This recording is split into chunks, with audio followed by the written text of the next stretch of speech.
I got the sun because it's blazing hot out here. It's about 97 degrees out.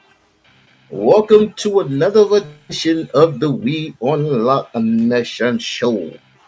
Tonight's entertainment, rage versus racism.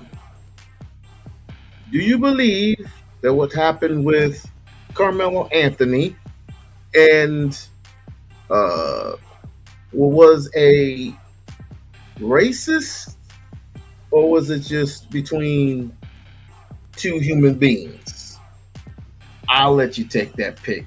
And then, of course, we got the Sambo, Jason Whitlock, of course. And then we got the prejudiced white supremacist, Nick Fuentes. Now, ultimately, we have not heard too much of anything except for the police reports stating that Carmelo Anthony did confess and given himself up, which he could have remained silent on it because he is violating his Fifth Amendment rights. Fifth Amendment, you have the right to remain silent. Anything you say can and will be used against you in the court of law. You have a right to an attorney. Anything you'd say, anything if you have an attorney, be one will be provided for you if you don't have an attorney.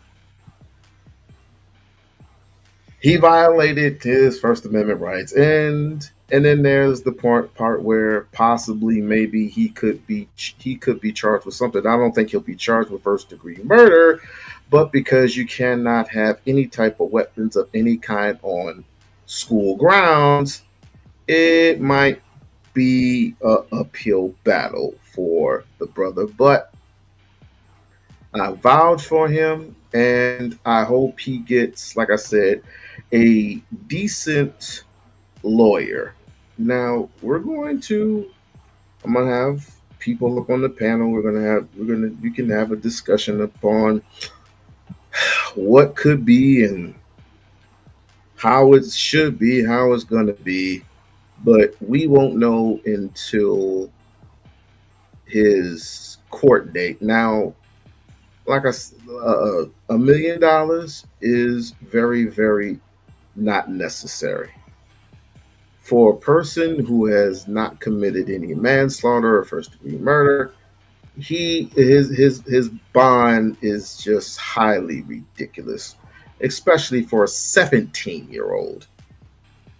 But in a land of white supremacy, people don't really care all that much, especially for a person that don't doesn't really care for his stature too much. Jason Whitlock. Fair use. There so that when it all blows up, we can say, we were trying to tell y'all there was bad information out there. We weren't responsible for that. Look at what Dominique Alexander did. He went out and told you guys this was bad information. There's a backpedal going on. And the reason they're backpedaling, and this is what has me concerned, is that this video is going to be so bad, so grotesque, so unfair, and it's going to paint the people that have been running around trying to defend Carmelo Anthony in such a bad light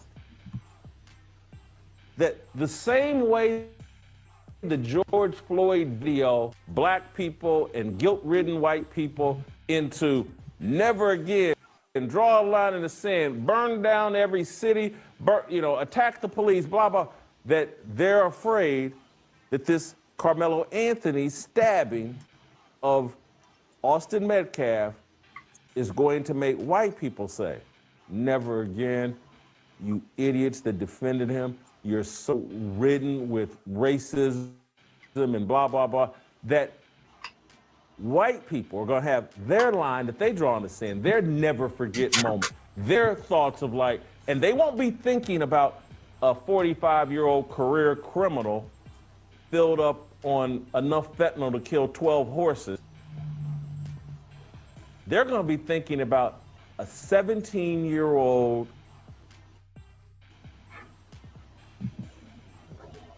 with a bright future, a committed Christian, a 3.97 grade point average, a Division I college football recruit who had his life cut short because some black kid has no emotional control. Some black kid has grown up in this culture that says anything he interprets as disrespect is justification for violence. Okay. Question. If that is the case, if this culture is so damaged, then why are white folks so dishonest with themselves when it comes to dibbling dabbling into our culture? In other words, why are they trying so damn hard to become black? It's been it's been going on like this for decades. And then when the tides turn and when it's time to come back home, they don't recognize black folks anymore. Case in point, Justin Timberlake. That whole Janet saga was a mess. But yet when it was time to defend Janet and there was a oops wardrobe malfunction, Justin Timberlake was nowhere to be found. Um I mean, Vanilla Ice, Third Base, Eminem. I mean, the list goes on and on and on and on. Kid Rock. Kid Rock's another one who tries his damnness to be in the spotlight of black people. But when the tides turn, it's time to come on home. Flip the switch. They learn to flip that switch. All of a sudden, you don't want to be around us anymore. I remember this knucklehead had the nerve to say when LeBron James's home was sprayed, the five the no, I'm sorry, Nigger, 6 letters, one word, 6 letters, one word was sprayed on his property. I remember Jason Whitlock saying that all LeBron James, he's a billionaire, he'll be okay. So it's okay to spray the word digger on his property, but a white kid can literally come up to a person while it was raining, mind you, raining, cold, and this was a track. This was what, track and field. This wasn't a football game. A football game we wouldn't be on the opposite side.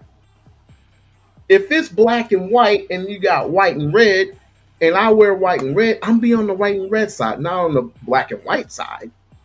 This was a track meet. It's pretty much anybody can sit anywhere.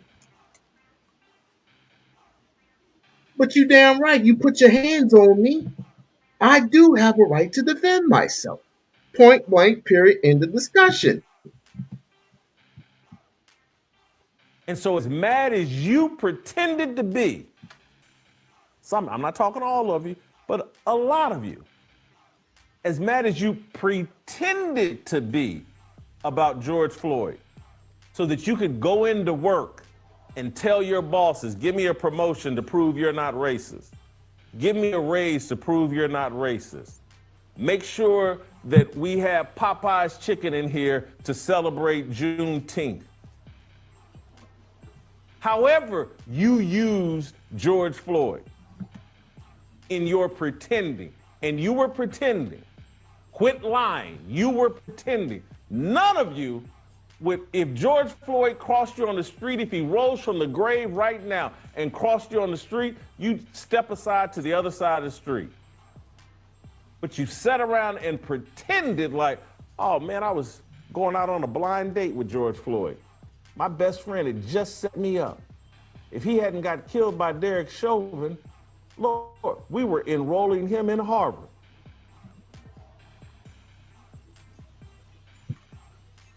You spend all of your life trying to make enough money to move away from George Floyd, but when he presented you an opportunity to nail yourself to a cross and get a promotion, some sort of opportunity at work, or just satisfy your need to make white people feel bad, you ran with it.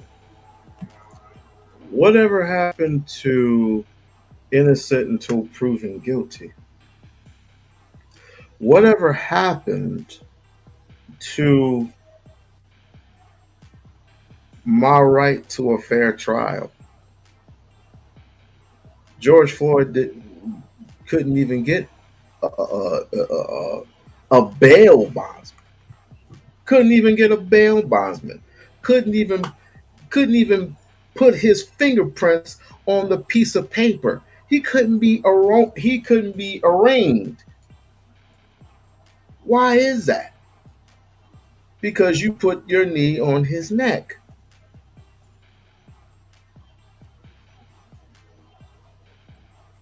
The man could not breathe.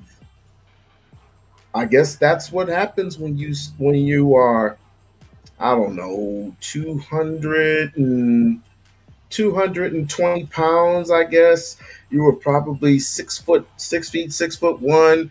The minimum is like 220, 221, 225. And I put my elbow, or excuse me, my knee on your neck, you wouldn't be breathing either.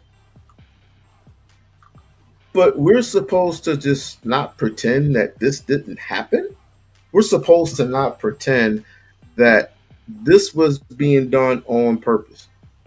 Otherwise, they would do the exact the protocols the right way.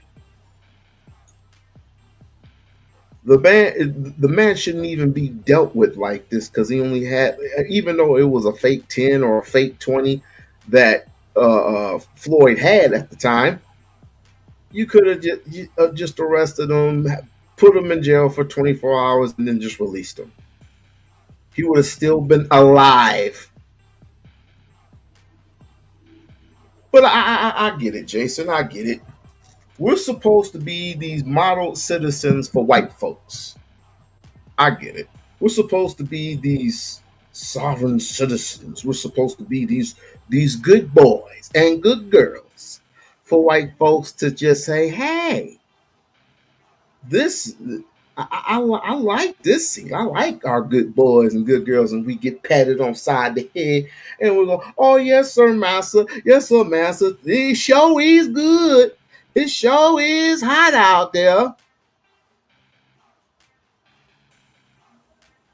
Man, we man, that there George Floyd, that there criminal, that there Carmelo Anthony, that boy criminal. Put him under the jail. Put him under the jail. Lock away the key. Hey, maybe if we protest enough, he can get the death penalty because the death penalty is in Texas. And what the establishment wants is for white people to run with this. And people know, Dominique Alexander knows it's coming. Carmelo Anthony's family knows it's coming. And anyone with a brain knows it's coming. That's my read of where all this is going. Maybe I'll be proven wrong. Maybe that video will show Austin Metcalf assaulting Carmelo Anthony within an inch of his life. And he had no choice but to dig a knife out of his backpack while being brutally beaten and stab this kid in the heart. Maybe that's what it'll show. But I doubt it. It probably wouldn't matter because you see, we don't know if this kid has been genuinely, not genuinely, has been messed with for most of his time in school. We don't know the ins and outs of what happened to this kid. We know that Austin has a great life. Austin and his brothers and his mother and his father, they have an awesome life. You know, they have they have going to have college degrees and they play football and play winky dinky with their friends, and they just pop pills and maybe just listen to Iggy Azalea, and we're gonna shoot and we're gonna hunt because they did show that picture with him having guns. We're gonna shoot and hunt deer. I mean, shoot and hunt deer. Meanwhile, over there in the other side of the world, we show Carmelo Anthony with a gun, and this does not look like a model citizen. As a matter of fact, he looks damn near a criminal. This is a never-ending story, ladies and gentlemen. And no, this is not a movie. This is real life. We saw a young man who raised an AR up in the air like it just didn't care. And oh, by the way, if he's such a, I don't know many gangsters, criminals who are 17 and have the same average grade point as Austin Metcalf. I don't know a gangster who does that. I don't know any gangster who is a good who is a good black kid who has a 3.7. Austin Metcalf, he has a 3.9. Ooh, a couple of points away from having a 4.0. Oh, wee. See that's that thing where who can be the president of the United States of America? A black kid has the same GPS, the G point, 3.0, or let's just say they both have 3.0s. Metcalf has a 3.0. Carmelo Anthony has a 3.0. One just happens to be smarter than the other one, or one happens to be to a girl's eyes more attractive than the other one. You know who's going to get that damn job. You know who is going to be the next president of the United States of America. You know who. So let's not front. But you're making a total ass of yourself like you normally do. Nobody wants to hear, let's just face it, nobody wants to hear a black kid or see, not just hear, but see a black kid rise from the ashes, dressed to impress, gets good grades, has good mannerisms. They don't want to see that. So we might as well call it a race war. And trust me, if I'm wrong, I'll come on this show and I'll admit that I'm wrong. And I will backpedal and run away from all of it. I'll repent. I'll admit that I'm wrong and say, hey, I ain't right all the time. I hope you're being proven wrong. I hope you do. Because as a matter of fact, have we seen evidence? Have we seen any type of evidence of anything as of late? We haven't seen any evidence. We only heard reports. We only heard reports after the stabbing took in place. Well, let's just start from the beginning, shall we? This is Jason Whitlight. How you doing, Lisa? This is Jason Fatlock. This is Jason Fatfuck, who apparently thinks that every black man who makes six figures or more should get rid of this ghetto mentality. Should just run away. Just like for example, you're really getting on my nerves. LeBron James. LeBron James, when he had his property sprayed with the six letters, with the N word, with the six letters, not the five, but the six letters, he said, "Oh, it's all good. It's all good." LeBron James was a millionaire. He's a millionaire before he became a billionaire. He's a millionaire. He'll be all right. He can just go on his other properties and he can just chill out. And Rashad was like, "Are you freaking crazy?"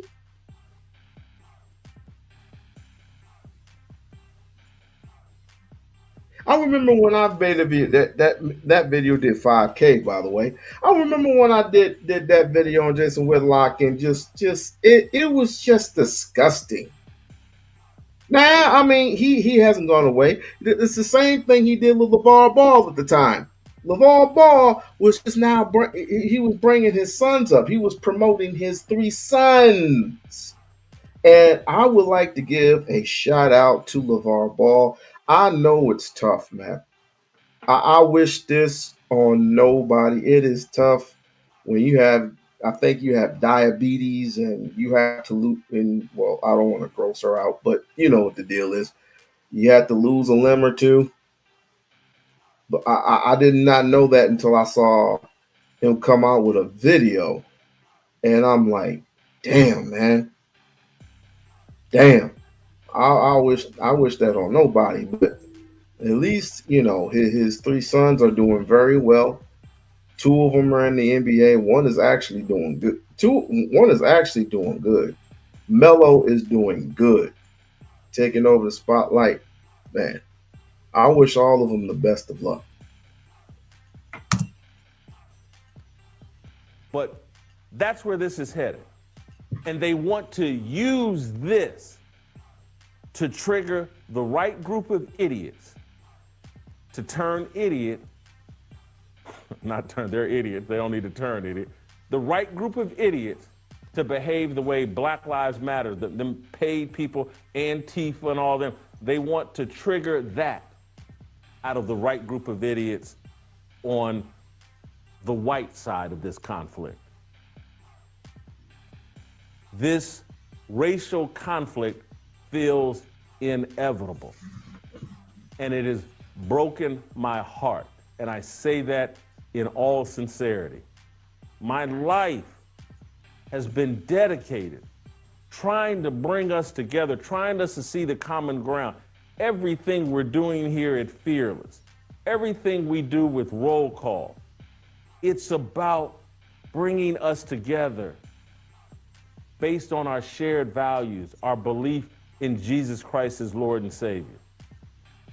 Wow. That's why I'm doing Roll Call. And Wow. this inevitability that I feel Wow. has shaken me to my core, because I'm sitting and looking around like, I think America is giving up on racial harmony. And I really do.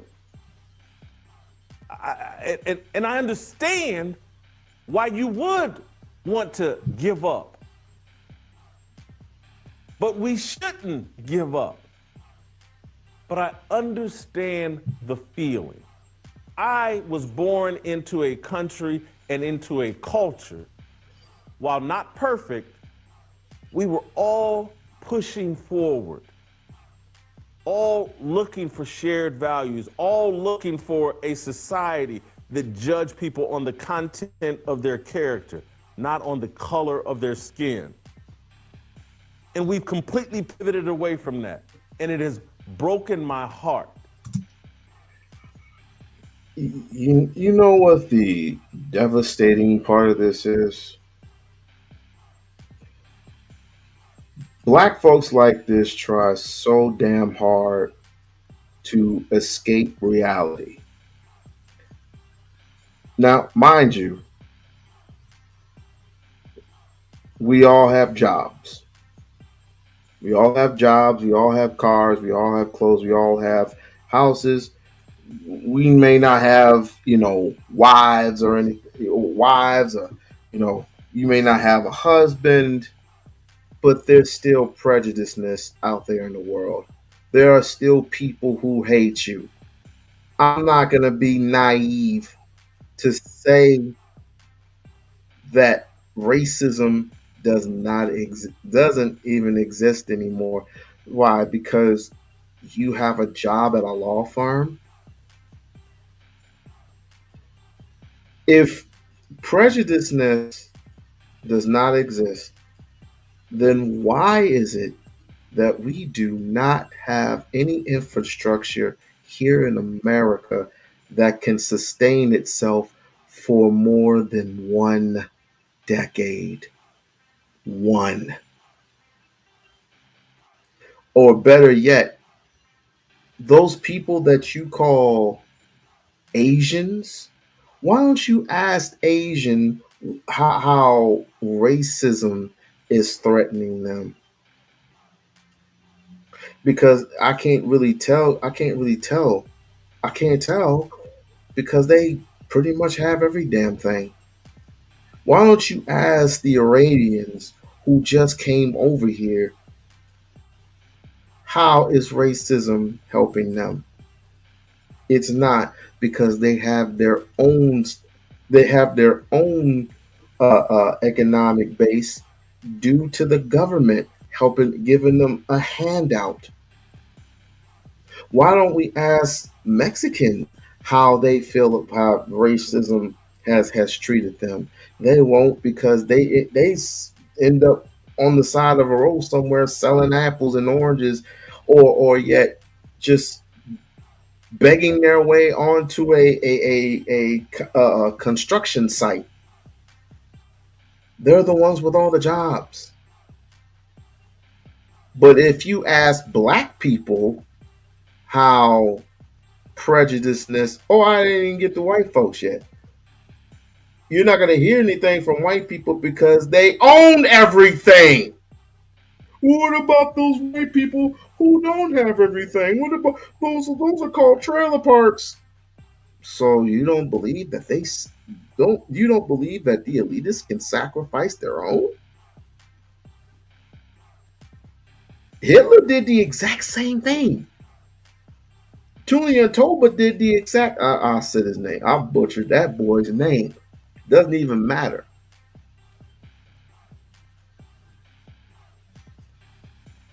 Hitler did the exact same thing. After he told a lie to the Jews and told a lie and told a lie and told another lie until it became truthful.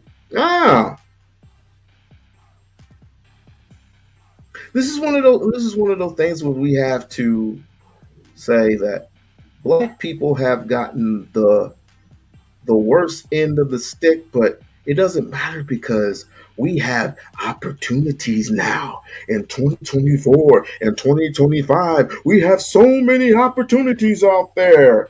I hear coons say that shit all the time, but yet we have not built not one school. We have not built not one bar. We built barbershops so we can go in and get a haircut. Oh, whoop-de-doo. White folks got barbershops.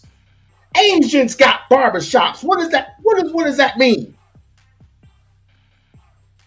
Where are our grocery stores? Where are our hospitals? People are getting sick and tired of going to the fucking hospital and dying because you want to insert people still to this day with that ooh wee. You already know what it is. When I say ooh wee, we want to hit you with the vid. Try to get I want to get the interview today, and I swear to God, this lady goes, "I'm sorry, until you get one of those I forgot those those mission statements stating that this is against your religion, you can't work here. I said, they're still doing that? Unfortunately, the COVID still exists. You mean the same COVID that people have survived and has a 99.9 survival rate? You talking about that? Yeah, but it's still out there. Racism ain't going nowhere. It's just that it hasn't been exploited as much. We went through it. I'm an 80s baby. We went through it just as worse. You don't think that the Ku Klux Klan went out in hiding? You know why they don't have to come out and express who they are anymore? It's because ultimately you gave us the guns and you gave us the whiskey and you said go out and find and shoot each other.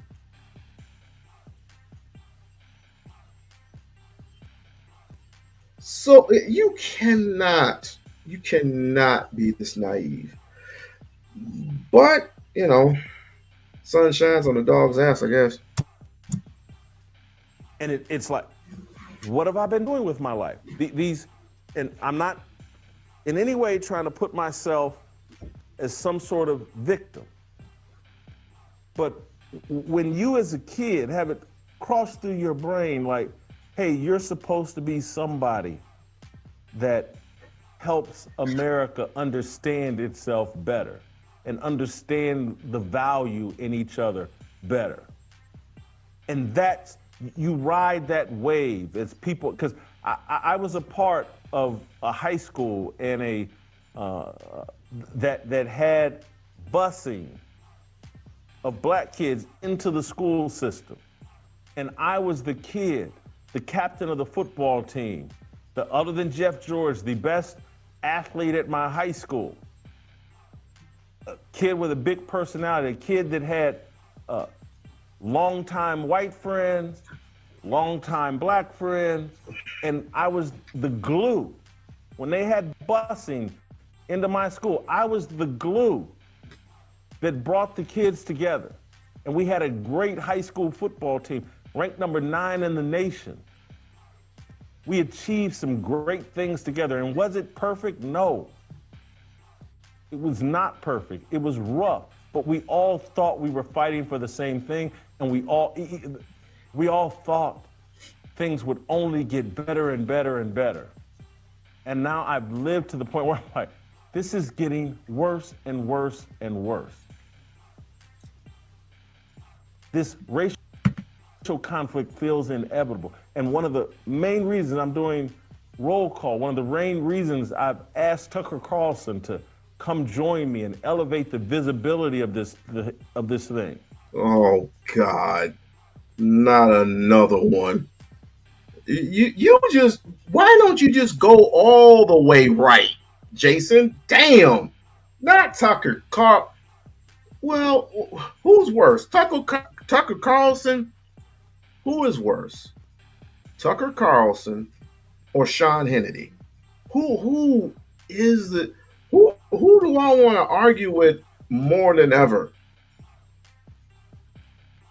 I guess I have to argue with Tucker Carlson. But then again,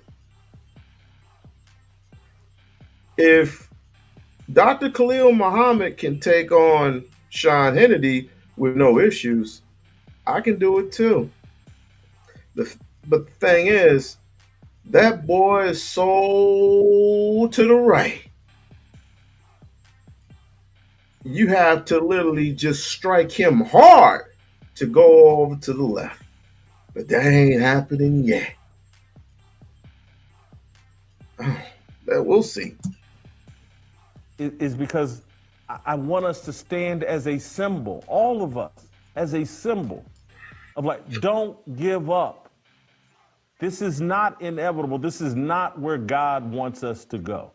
Oh my God. And I feel that commitment so much, and I want roll call to be such a success, and I want us to be a symbol out here that we're not giving up. That I'm doing everything in my power to make roll call an amazing event and an amazing symbol and fill people with energy and purpose and inspiration. And I'm almost to the point. I want as many of you to attend as possible. I'm offering you a chance over the next 24 hours. You can get tickets to roll call for half price. Are you trying to sell black folks a fake dream? Is that what you're trying to do? What? I don't get it. Are you really trying to sell us a fake dream? This is the type of stuff that I'm talking about. You don't see the forest from the trees. You just see that you have completely given up. You have completely given up on black people as a whole. You're gonna just take you're just gonna take the few token blacks with you in hopes that you're gonna make a new America. You selfish son of a bitch. How dare you? How dare you go live and make some stupid ass allegations as if the man himself has no bearings in the black community because he wasn't born back then. He didn't do anything back then to he didn't have the nuisance in his hand to hang us by a whim. No, it wasn't his fault. It was never his fault. Racism should be in a bundle, a bundle of sticks. Should be put in a box. No. He should be like David Copperfield, the magician. Put all the racism, put all the prejudiceness, put all of this, put all of that, put them in a box, and act like Jean Cousteau and just throw it in the ocean. You are selfish, dude. You are mainly selfish, and they're gonna have the nerve to fight with Stephen A. Smith over some bullshit. And I don't even like that knucklehead too much. But damn, I'd rather listen to him gyrate and gaslight versus what you're doing. This is insane. A boy's about to lose his career. All because two white boys decided to say, this is America, we can do whatever the hell we want. On a track meet where anybody can sit on any bench that they want.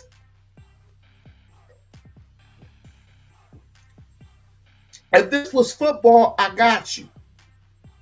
But then still, don't put my hands on me should indicate don't put your hands on them. Again, my question to you is, if this was a serious matter, if this was just as serious, if he was just a hero, if Austin Metcalf was such a fucking hero, why didn't he go get security? Why didn't he go get security? Why didn't his brother go and get security? Why? Because I'm white and I say so. And I ain't never going to let that go because I am not like you. I'm not naive to say. I am not naive to the point where I don't think racism doesn't exist anymore. Because it does. Just because it's AI and just because you have a few opportunities here and a few opportunities there, it's all bullshit. It's all bullshit. All of it is. Unless you can jump, or unless you can put a ball in the hoop, or unless you can score a touchdown and run people over and tackle or whatever, all of it is bullshit.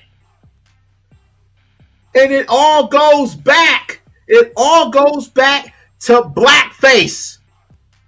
It all goes back to that. It all goes back to where our first job is to entertain white folks like you was through blackface. Then it was through comedy. Then it was through entertainment of football back in the 1800s.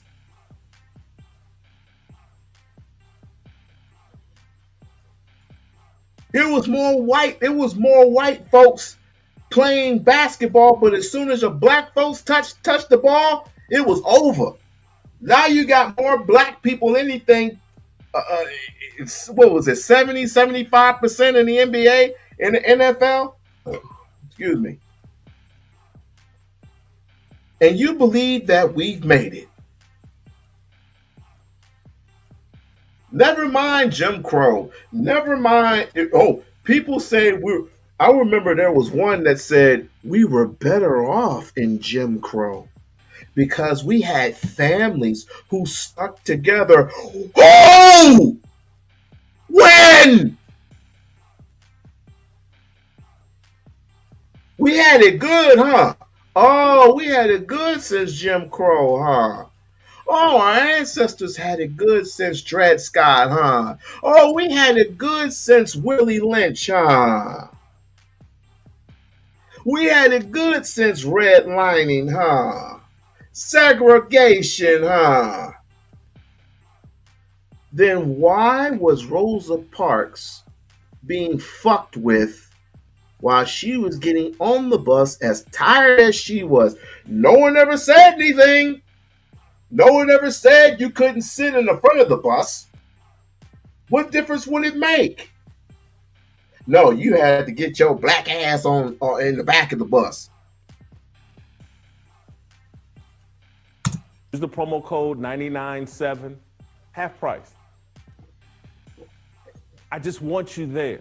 I can't believe he's promoting. And I'm going to explain here in a second where I can't even believe. I can't even believe he's promoting why shit. I'm having this discussion This dude today. is crazy. Because the white people that the establishment are trying to trigger. Why are you doing this? Many of them are following Nick Fuentes as he leads you straight to hell. You ain't doing no better. You and Nick Fuentes are gonna be on that bus. Nick Fuentes ain't that different.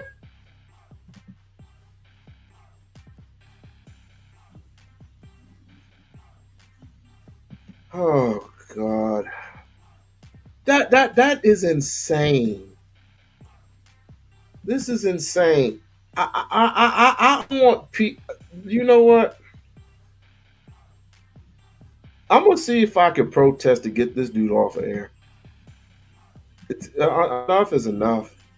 I believe it's high time. But let's get into the next one because this is more funnier than ever. This is more fun. I can't believe I'm listening to this nigga. I can't believe it. I cannot believe it. If you see the boy in Frisco stabbed to death by Carmelo Anthony. Yeah. My heart goes out to the family. They trying to make this a race issue, and this is a right or wrong issue. Okay. So no, real quick. I like where you're going on this because I'm not even trying to race bait or anything. People are making this about black and white. You see that they're trying to make this kind of like a Trayvon Martin kind of. They're talking about it. But where do you? It is. Trayvon Martin was an angry black kid that had to be sent to his father because he lacked discipline. Grew up in a home with his single mother. Any well-behaved kid with manners that had respect of adults, once George Zimmerman approached him, whether he's right or wrong, as a child, this is an adult. You get off the phone with that fat-ass girlfriend you trying to fuck, you call your dad and say, hey, Dad, it's an adult around here that just stopped me. He says he's calling the police. Did you just hear that? Tell me y'all just heard that. Did he say what I think he just said? Did he? I mean, should we replay this? Cause I could have swore he said that Trayvon Martin did not have the right to defend himself. Did I hear that correctly, Lisa? Lisa, Eric, Ali, did I hear that Trayvon Martin didn't have the right to defend himself?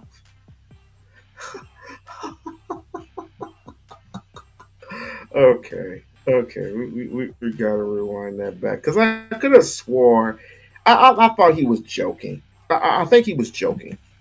Yeah, I think he's joking. You call your dad and say, hey, it's a Trayvon Martin was an angry black kid that had to be sent to his father because he lacked discipline, grew up in a home with his single mother. Any well-behaved kid with manners that had respect of adults, once George Zimmerman approached him, whether he's right or wrong, as a child, this is an adult. You get off the phone with that fat ass girlfriend you trying to fuck. You call your dad and say, "Hey, dad, it's an adult around here to just stop me." He says he's calling the police. Rather than doing that, he had an attitude because as young black males in this country, we have an authority problem because we walking around angry, displaced from our father's issues. But we Mm. Mm. Mm. Bitch! Bitch ass nigga. Weren't you the one on stage when you was doing your whack ass comedy and you hit somebody upside the head with a glass plate or some shit? Didn't you do that? Didn't you cause a ruckus in the airport? You was in Chicago and you caused a ruckus in Chicago in the airport in Chicago. Didn't you cause a ruckus when you was in your interview? It was that one interview was on. You had that pistol on you. You had that Glock on you. He said, "I ain't scared of you, mother." You cause havoc. It's very hard to take you serious, sir. You said you've done shit for the you've done shit for the community, but we seen you get arrested for what was it, a DUI? We seen you get arrested, and we're supposed to take you serious, and you have the nerve to come after Umar. You have the nerve to come after Tariq Nasheed. You have the nerve to talk about Louis Farrakhan, my nigga. Really? resent our mothers. That's true. So we're a ticking time bomb. And Trayvon Martin could fight. So that's why I say you be careful approaching some of these young kids. What a 13-year-old would kick up. Trayvon Martin was going to the store to get some sugar. I'm just gonna say it. I ain't gonna sugarcoat it. He went to the store to get some damn sugar. We all know what we're talking about. Skittles and I guess some tea. Those 99-cent teas that have like 13% sugar in it. He just wanted to get some sugar because he wanted to see his favorite ball club, the Miami Heat at the time, where it had Dwayne Wade, LeBron James, and Chris Bosh at that time. And George Zimmerman admitted to what he did, and he admitted it with gladness. And you're going to sit here and say some of the dumb shit? Please let me interview this man one-on-one, face to face. Please let me. Please let it happen. I'll go to school for journalism. I'll go to school for anything. Please let it happen.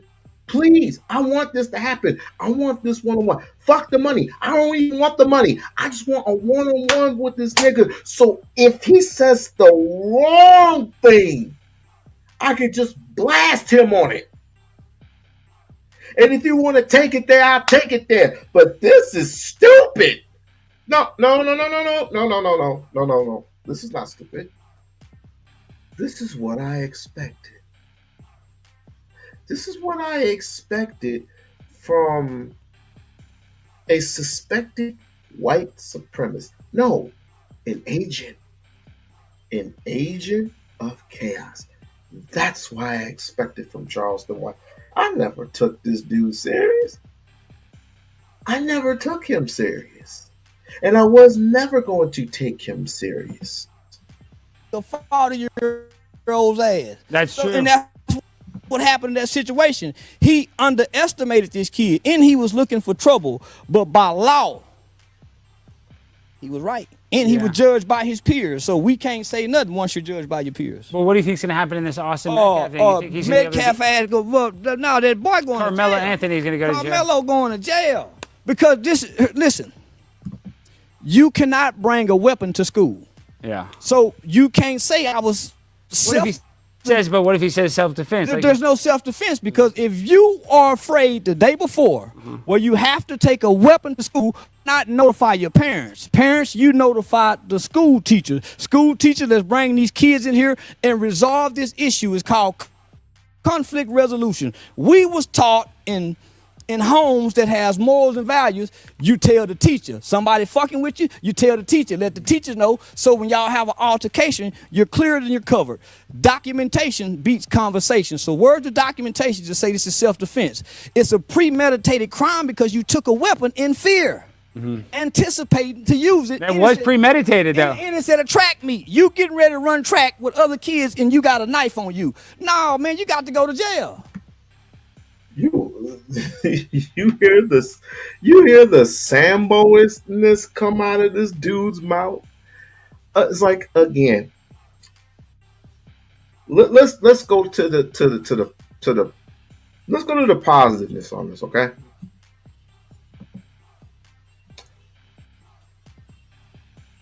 Both kids, we want to be fair. Both kids scored a good amount of GPA. What if I told you that Carmelo Anthony scored more good grades, and even on his quizzes and on his tests, he scored an average of a 95? Would that make a difference? Let's just say the both of them scored a 95. Let's just say that. What's going to stop me?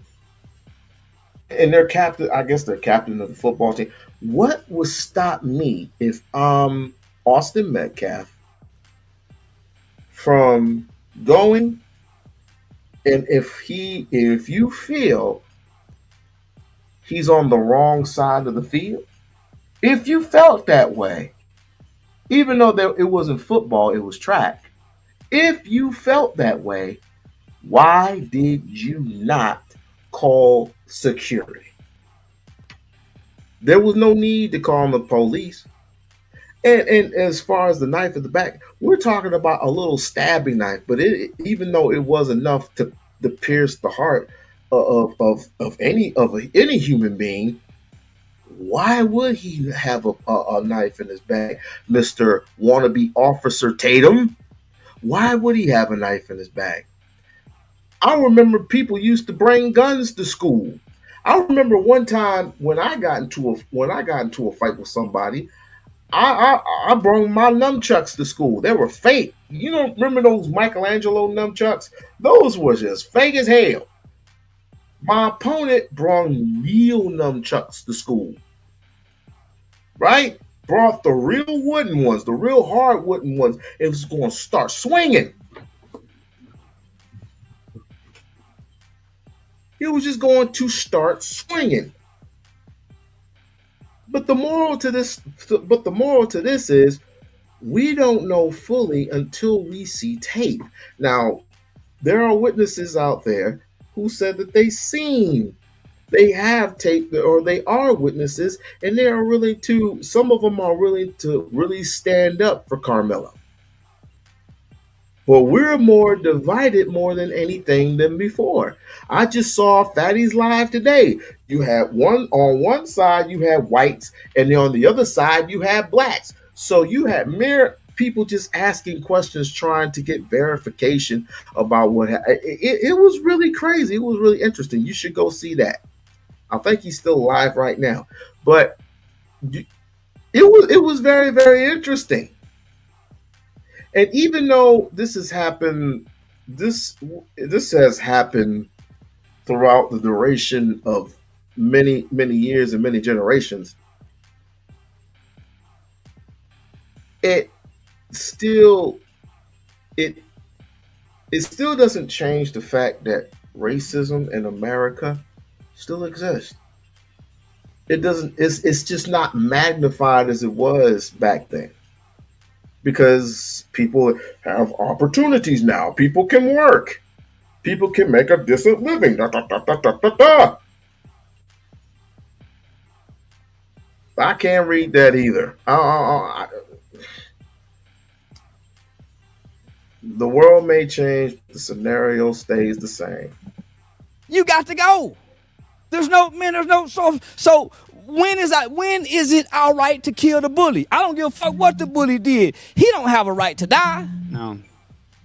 Man, you weak man. That's why I say teach the kids how to deal with bullies, and this won't happen.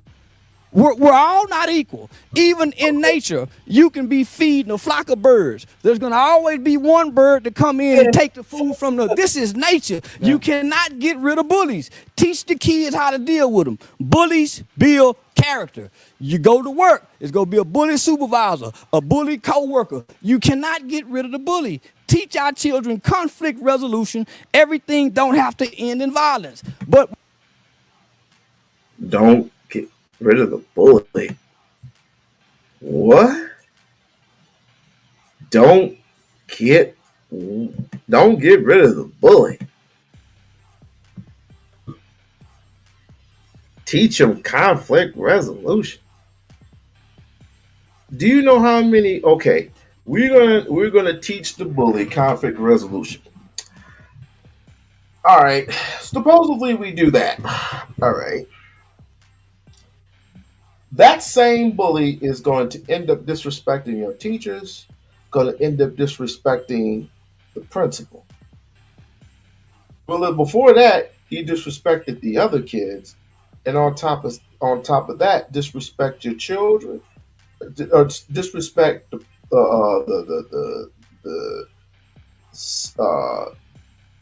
what do they call them?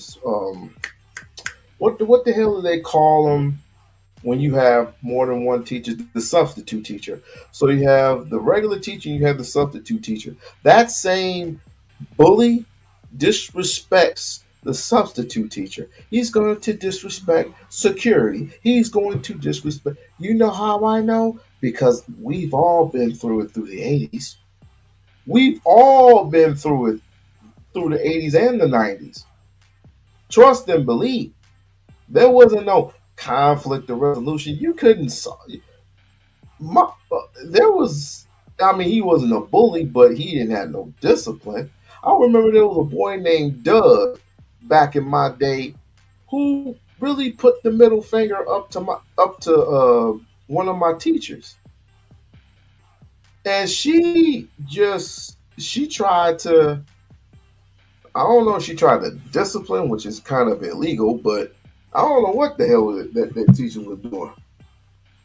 But he was swinging at her, and she tried to calm him down.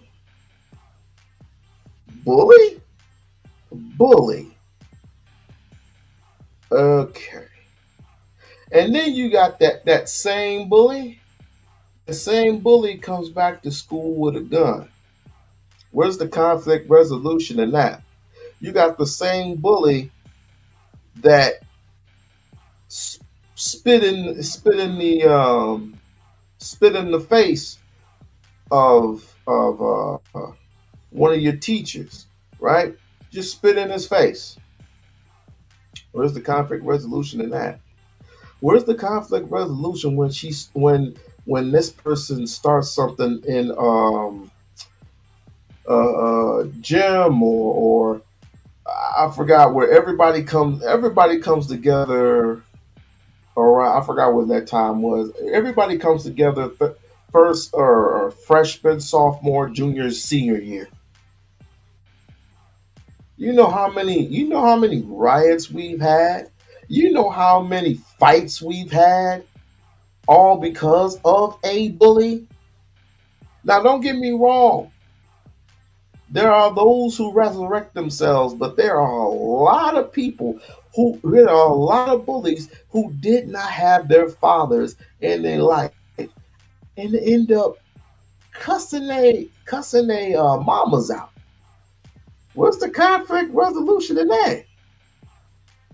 Let's start having revolutions where we marry one another, because the discipline it goes through the home, doesn't it not? I've had bullies fight me before, and if it wasn't for my father, I would probably been in jail or dead. If it wasn't for my father, conflict resolution. When you come from the black culture, everything is disputed in violence. Yeah. That is the problem, though. That's how you. It's the culture. That's the culture. That's how they solve. When you have a serious issue, they don't even contemplate trying to talk it out. We teach a no snitching rule, right? So our kids are walking around with First of all, who the fuck is white guy? these mafia rules, codes, and ethics of the streets that's held over children about no snitching. So now I have to take a weapon because I don't want to be a snitch and kill another kid. Oh, it's a simple solution. Don't tell the teacher. Tell your parents. Yeah. It's a simple solution. I know, but Fuck you. There ain't no simple solution. If you would have never taken the jobs, or never taken the programs away from the kids, it would be a simple solution. I hate niggas like this. Well, let me not use that word hate, because hate is a very, very strong word. I dislike and disapprove of niggas who just want to show up and show out for white folks who do not have your best interest at heart. You do not. Otherwise, you wouldn't get yourself arrested. Otherwise, you wouldn't show up and show out at a comedy show and beat some nigga upside the head. Or, at vice versa, you get whacked upside the head while you getting your head cut. This is amazing to me. Why did they? Good question. Wait. Did I not see that? Why do people keep giving Charleston? I'm gonna say it, and I'm gonna say it slow so the audience can hear my voice when I say this. Why do people keep giving Charleston White the mic? Why do people keep giving Charleston White, the mic? I'm gonna say it one more time because I'm on my Umar mode.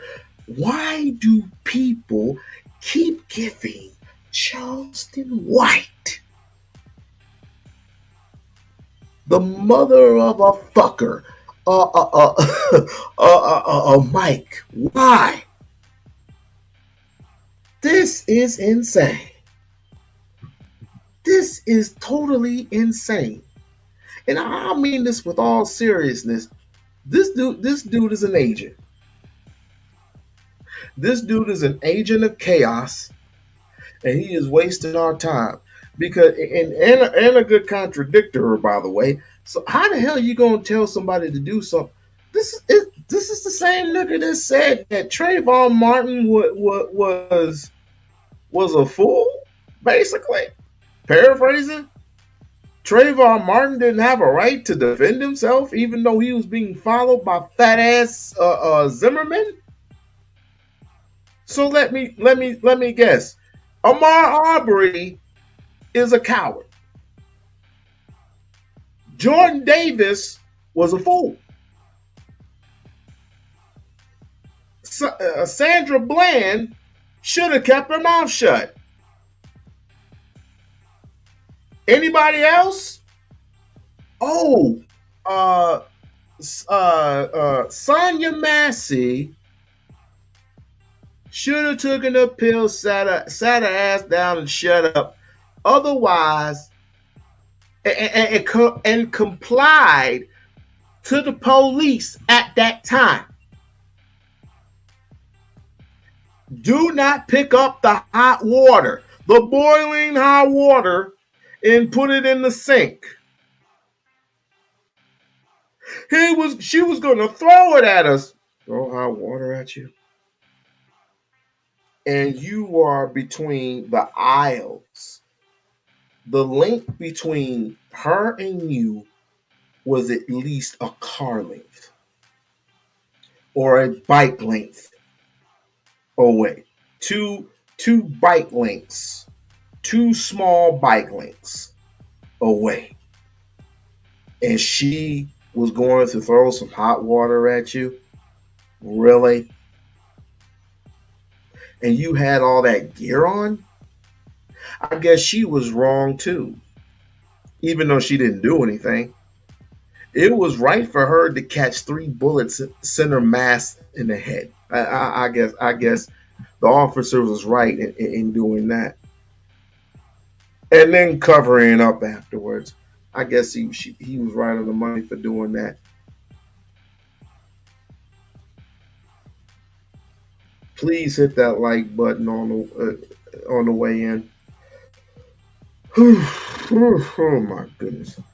Tell, motherfucker, tell. But what sounds crazy, I know it sounds so easy, but the thing is, even for the criminal, the guy that would commit an assault, if you stop him before he does the assault, then they don't have to go to jail as long. You know what I mean? Man, this is not that kid's first time grabbing a weapon, because most kids who grab a weapon from the first time don't kill people. Yeah, of course. You bring a gun a couple times before you shoot it. And if I was being bullied and I'm in self-defense, even though he have an undeveloped brain and he's impulsive, why run? An undeveloped brain. So I have an undeveloped brain, but yet I'm trying to run away from 2 individuals that weighed over a total of 420 some pounds. 2 big ass white kids. And I'm gonna have to disagree with one of the brothers that said we should leave the 2 big kids and the 2 big kid factor alone. Is like, no, but we can't do that. Even though it is tribal combat, I do agree. Some would make the excuses like, you hurt my boy. It's like, no, wait a minute. We talking about 2 hungry hippo white boys who do nothing but eat steaks and potatoes all day. Trust me, because when I was in Sexton and we had to travel to Grand Ledge to wrestle these big ass white boys, they were big. But in this case, you grab me, I flee, or I try to flee, you're grabbing my backpack.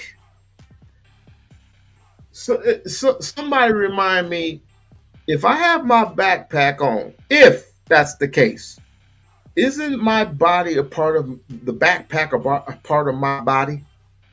Isn't that a part of, if I take my backpack off and I put it on the floor, then that backpack is not a part of me anymore. But we don't know now, do we? And why is this? And why is this? This is a crime of passion, according to Judge Joe Brown. This is not first-degree murder, or it's not first-degree manslaughter.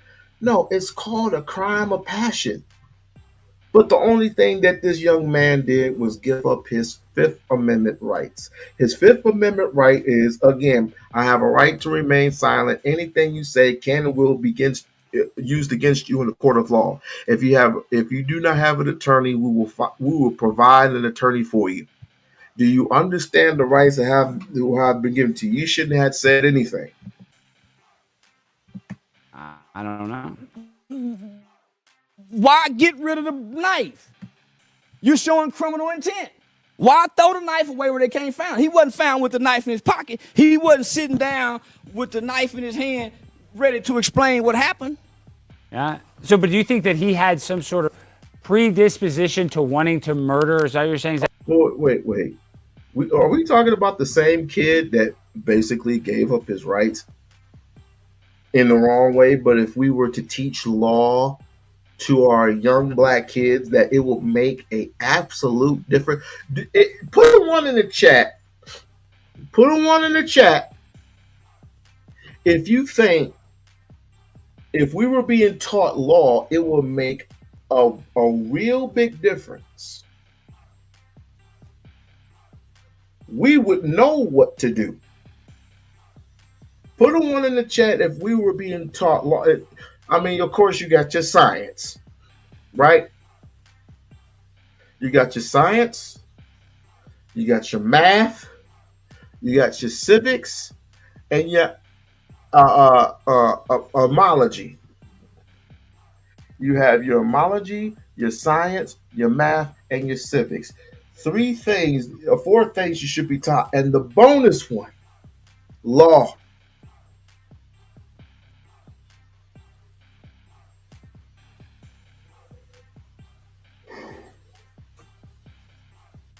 We don't have Thurgood Marshalls anymore.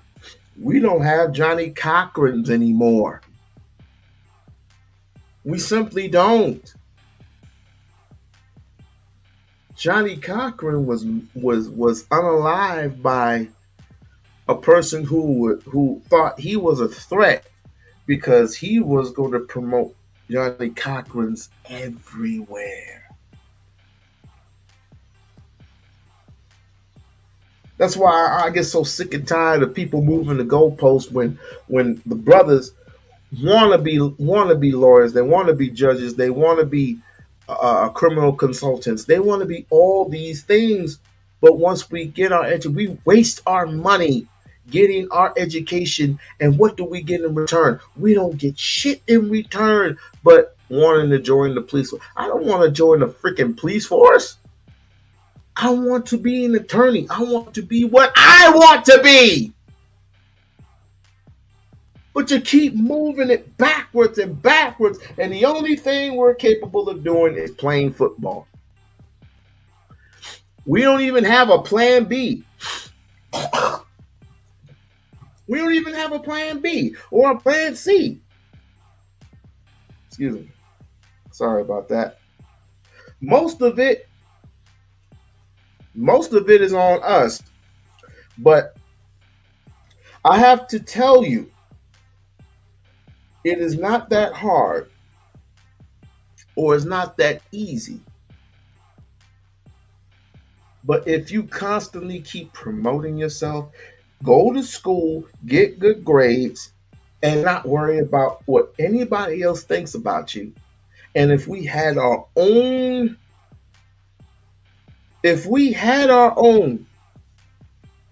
infrastructure, if we had our own, say, carpenter businesses, if we had our own HVAC businesses, would we be going through this as black people? No, we wouldn't.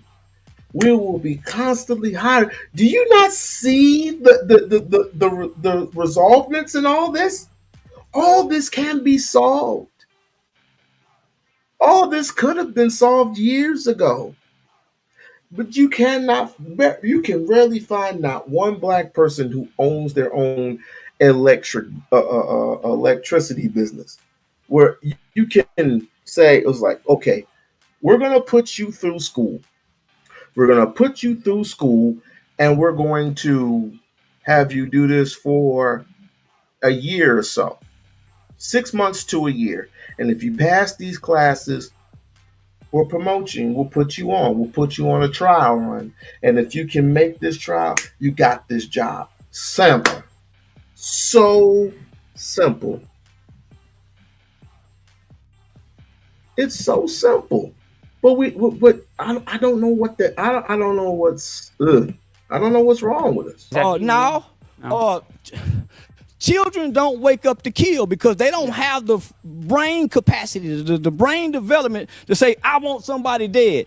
Children are impulsive. Yep. This was a tragic incident where a kid who don't have emotional intelligence acted impulsively because he comes from a culture that promotes, propagates violence. Mm-hmm. Every day, all day, kill, kill, die, nigga, shoot, kill, kill. You can't take this in, and you lack training. You lack morals. You have to have a foundation of a value system to listen to this type of shit all day long. And you don't have no emotional intelligence where you've been taught to say, man, when you get angry, think. Yeah. Take a deep breath. So he was anticipating this to happen. That's why he had the knife, and we had this outcome. He didn't want to kill nobody. I don't think he wanted to kill anybody. He almost kind of manifested it, though, just by his culture, him around it, having the knife. But well, accidentally, I got a nephew that goes to school out there. Mm-hmm. At Frisco? And not to paint this kid in a bad image, this is why I used to tell my son, because I got a house full of guns. Mm-hmm. And I saw my son on Instagram one time with a blunt in his mouth. He was 14 years old with my gun. I told him I better not ever see you because I'm trying to prepare this kid to go to the military. You don't, man, take that shit down. Because you're preparing your son to go into a white man's military. Okay, that's a red flag. A big ass red flag. Question. If he's such a bad influence, then tell me why that again we are we forgetting that he scored now he did say he was unintelligent. He did say he was unintelligent. All right. That he couldn't think with his brain with his brain power. We got white kids putting their hands on you. There ain't no talking. There ain't. I mean, we can sit there and we can argue all day long, but once this happens, or once this happens, ain't no discussing. We've been dealing with this shit all of our lives. I've been dealing with this shit ever since junior high. Ever since junior high and high school. Of course, yes, you had now and then, you had a couple of brothers who were jealous and shit. But most of it, we had to deal with this in school. And most of the brothers, yes, they did bring their gats to school. Luckily, I didn't have to deal with all that. I went to J.W. Sexton High School. A person that we know, Magic Johnson, Magic Johnson, went to where? He went to Everett High School. And at Everett High School was worse than J.W. Sexton. Way worse. Way worse. Because once he graduated, he went to Michigan State, he was out of here. But we had just black versus white. Sometimes, they pretty much had everything. It was so bad that they used tear gas in school to break everybody up. They used what we call stink bombs. And they'll just throw the stink bombs onto it was at the gymnasium at the time, because they were gathering everybody at the gymnasium. They just kept throwing stink bombs and clearing everybody out. It was that bad. But you told this kid didn't have no intelligence, and he ran to where? You know where he ran to? He didn't go off campus. He didn't go off of school grounds. So where did he run? He ran us through the police, and he said, "I give up." it was me. I basically told the police what happened, which he should have never did. Keep your damn mouth shut because you still have your Fifth Amendment right. But I told the police what happened. Is he okay? You forgot those words, right? He said to the police, "Is he okay?" And the man had tears in his eyes. Like so you just automatically thought that he just okay. I'm going to sit here and I'm going to on a rainy day, might I add. I'm just going to sit here in this tent and I'm just going to sit and just I don't care what nobody thinks. I got this knife and I'm just going to start stabbing people today. Excuse me. Yes, it was like you're in the wrong side of the bleachers, even though it's track and there's no such thing as the wrong side. It's I forgot what it was called, but yeah. Okay, yeah. You know what? I did say it was going to be that night. So come right on in, gentlemen. Just make sure you like, share, and subscribe. Like, share, and subscribe. And if you like the content, please support the channel with a little bit of coffee. It's only $1. It's only $1 to spend money on some coffee. But anyway, um, I told the police that I told the police everything of what happened, and I asked the police officer, "Is he okay?" With tears running down my eyes, and he doesn't have any false control. Now, many people ask that question: um, why ain't he scrap with the brother? Um, I I don't know. I guess he didn't want his ass whooped, which that's a piss poor excuse. We don't know until we see tape. Or maybe, just maybe he got punched. Because in one breath, he says, "Put your hands on me and find out." Put his hands on him. He probably balled his fist up and punched him. He blocked it with his shoulder. He blocked it with his bag. And he's like, "Punch me again. Punch me again." If someone tells you, "Fuck around and find out," that's the time to call security. That's the time to get security. You got a bag. You're reaching to your bag to get the knife, which is illegal, by the way. It's not illegal in the state of Texas, but in the school that you're in, it's illegal. So he reached into his bag and said, "Keep punching me, keep punching me, keep punching me, keep punching me." There was a scuffle, there was a struggle. I stab you one time and I run. Now, normally, if you stab me, you're going to either hit a punctured lung, you're going to hit probably something like an artery or something. He hit his heart.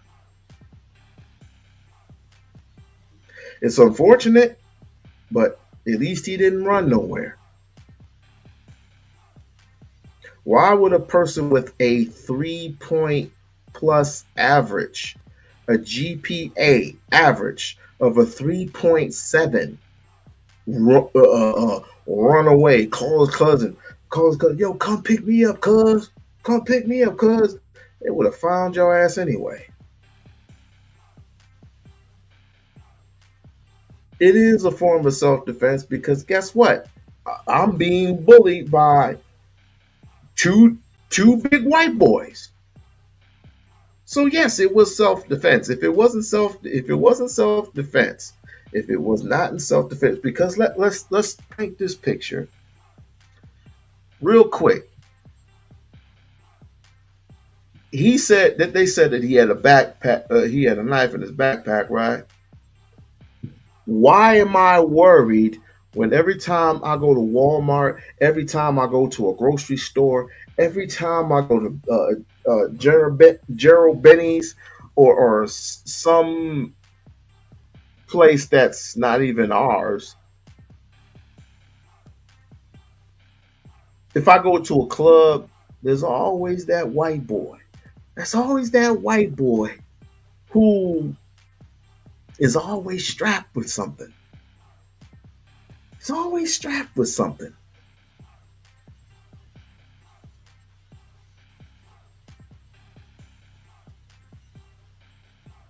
And they always come with the extra clips that are that hold at least 50 rounds.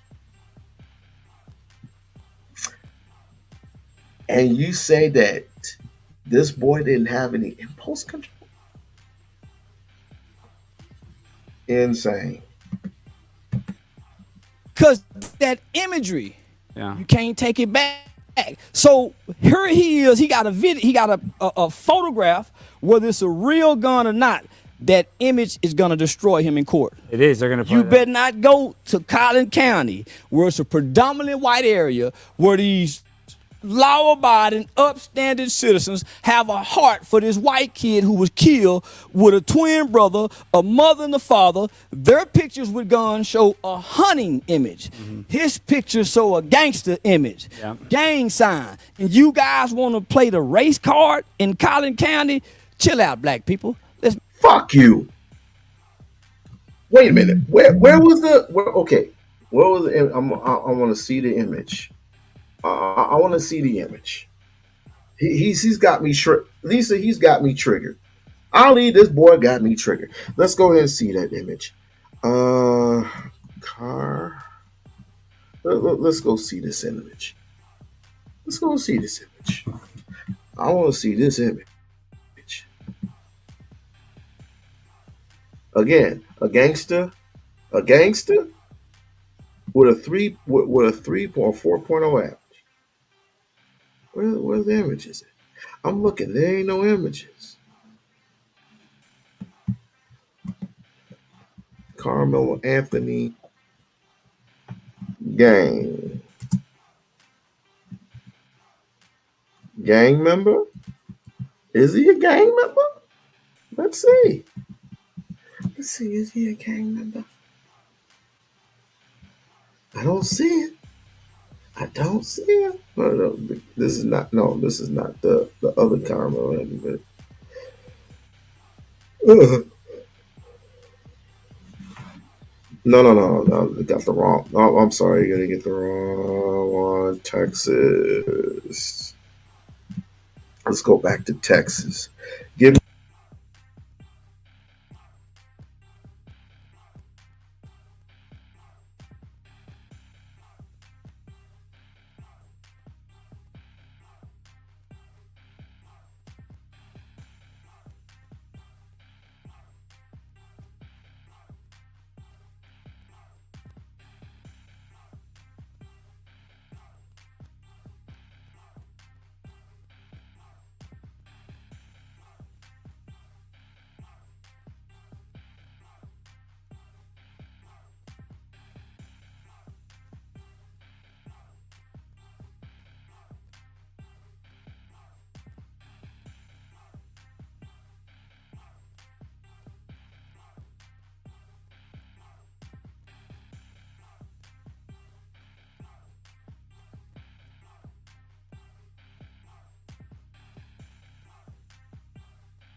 He said the hate that it takes solutions like this to see who really is on our side. Charles White was never on our side. Charleston, you gotta be out your mind. I ain't out your mind. Charleston White was never on our side. He ain't never struggled with us.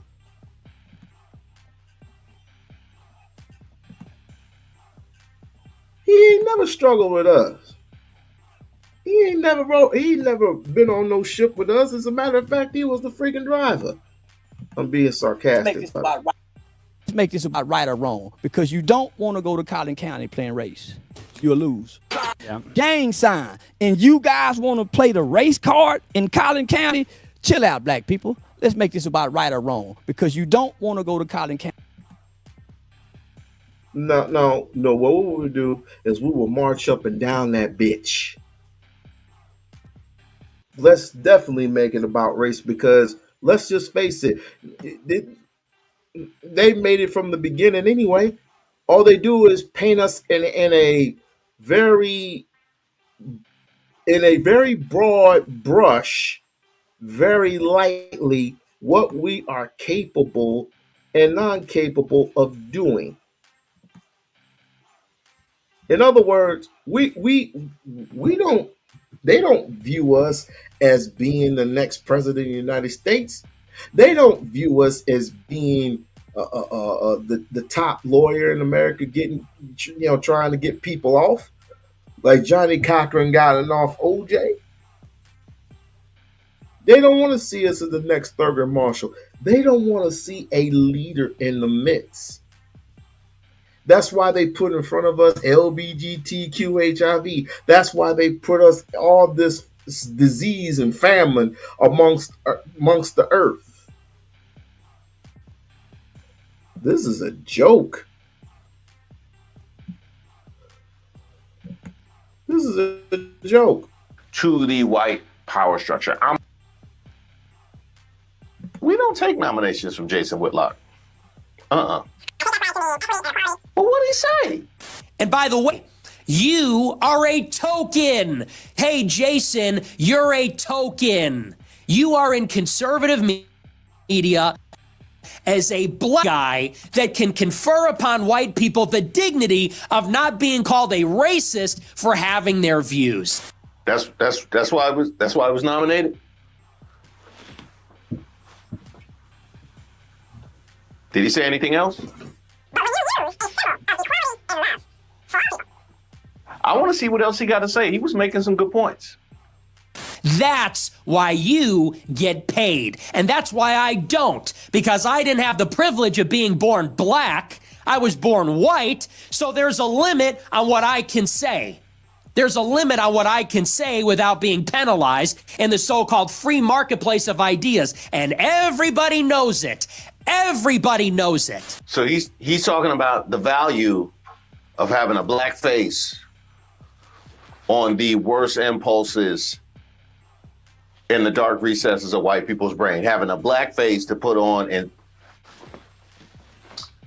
I don't know about everybody knows it, but I certainly do.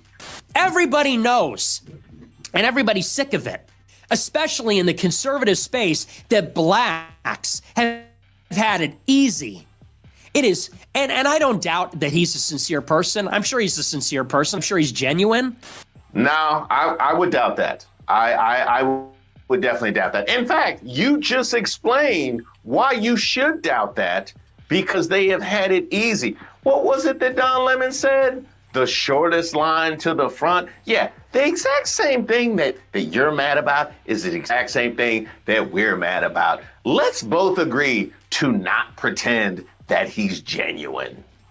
But you are playing by a different set of rules, pal. You have training wheels on. You think you've earned it?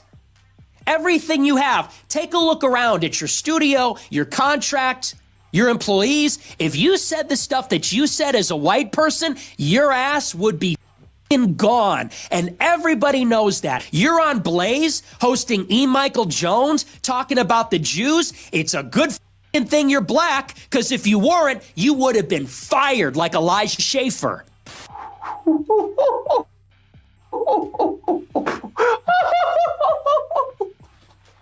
Wait a minute. Things that Jason Whitlock is saying. He's openly ceding how wrong and offensive the things that he's saying are, but just saying you get away with it because you're a black. He's not even defending what you're saying. You would have been fired like every other white person. Everybody knows that. Take a good look at everything around you, because you did not compete to get that. You got it because people feel sorry. People don't want to be called racist. They feel sorry. They need a black person to give them credibility. Turn it off? Hell no! Put it back on. And if you can't see that, then you're just as ignorant as BLM. If you can't see that, if you can't be honest with yourself about that, you're just as ignorant as the marchers. As a matter of fact, you are as ignorant as the marchers. Just another ignorant crybaby. Now, I wonder why BLM and the marchers are ignorant. I wonder what's the through line between BLM and the marchers and Jason Whitlock. I wonder why he would just paint them all as ignorant with a broad brush. And yes, Jason. Called go.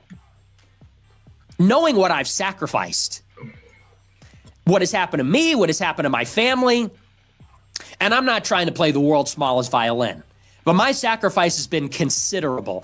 I have had a considerably more difficult go than almost anybody, because I was willing to tell the truth before it's fashionable about Israel, about race, about globalization, about a wide variety of subjects.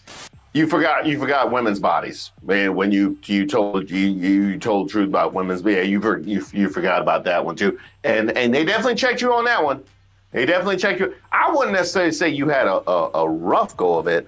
I would say that your mouth wrote checks that your heart couldn't cash. That's what I would say. It's totally outrageous. I have no hatred in my heart for people. I have no hatred in my heart for anybody, for that matter. I know about 51% of the population, at least, that would disagree with that just on the women's bodies comment. But that's before we get to, black people. So, yeah, take that one. Go ahead and strike that. You was cooking before that, though. And not for a group based on their race. And I have friends from all different races. It's not hatred. We can't play that card all the time and bitch about racism every single time. Can I get a show? Nick Fuentes' black friend? I know, because I need to see this. Who Nick Fuentes' black friend? Sit down, Candace. With that oh, the great Candace Owens. The great Candace Owens. The one that was wagging her finger at black folks and saying that we should be voting Republican. We should be voting Republican. And they just basically kicked her to the curb. She's not even on her little platform anymore. And now she wants to crawl her way back. Now she's changed sides. She's Democrat now. Ain't this about a pickle? As Ice Cube would say, here's what they think about you. Here's what they think about you. Being said, with all of, and it's important to clarify that because you don't want to be typecast as the angry white man that's trying to gin up. I'm not trying to gin up racial resentment. I'm really not. Oh, you just do it instinctively? Is that what it is? I'm not trying to gin up racial resentment. I'm just a natural. You know what I mean? I just show up and the game comes to me. You know what I mean? You know what I mean? I just let the game come to me. I let the racism flow. I'm trying to tell you how white people feel. And I'm trying to tell you the truth. And here's the truth of the matter. White people are just done. We're done with the excuses. We're done with the white guilt. We are done with crybaby, ethnic narcissist black people that cannot handle an adult conversation about race. We're done. See what I mean? See what I mean? Oh, so Mr. Nick Fuentes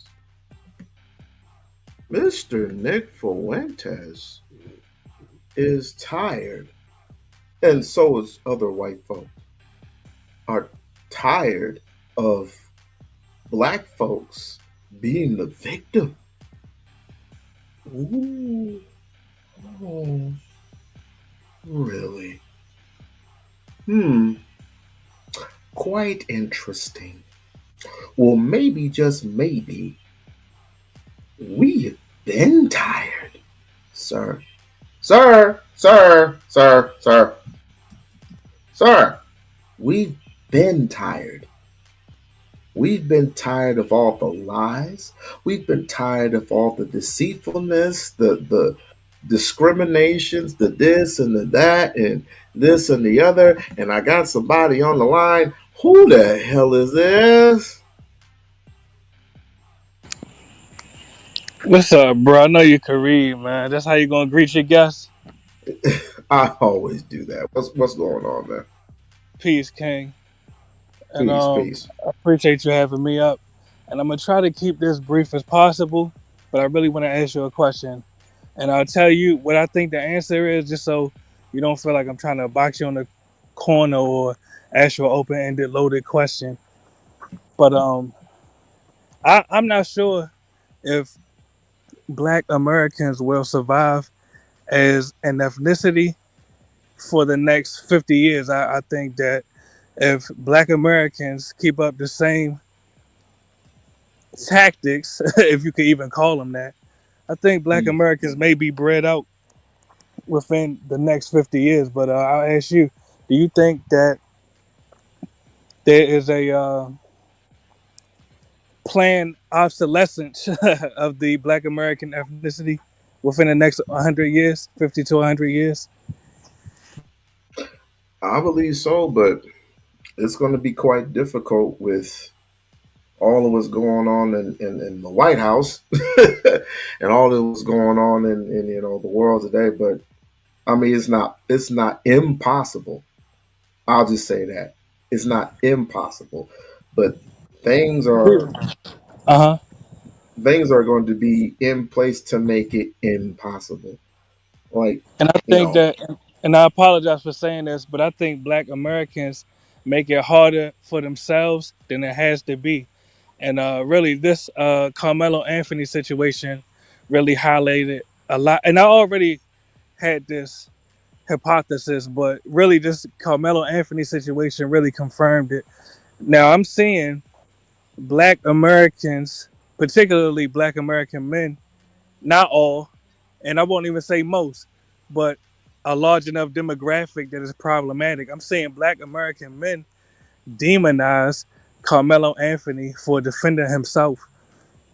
And really, I don't even know the motive of many of these Black American content creators that are disparaging Carmelo Anthony. I don't know if they feel like they'll get a pat on the head from Caucasians.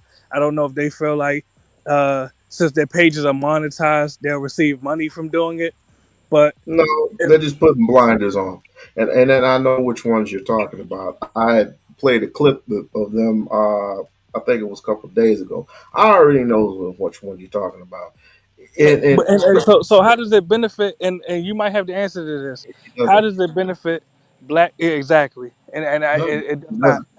It does not That's benefit why. black men. That's why you can't. Well, see, brothers, like this, you can't take everybody with us. I never said that in order for us to rebuild, we don't have to take everybody with us. We could just analyze, and we can just see for who you really are as a black person in America. How you cooning and buffooning all the damn time, towards another race of people who don't have your best interests at heart.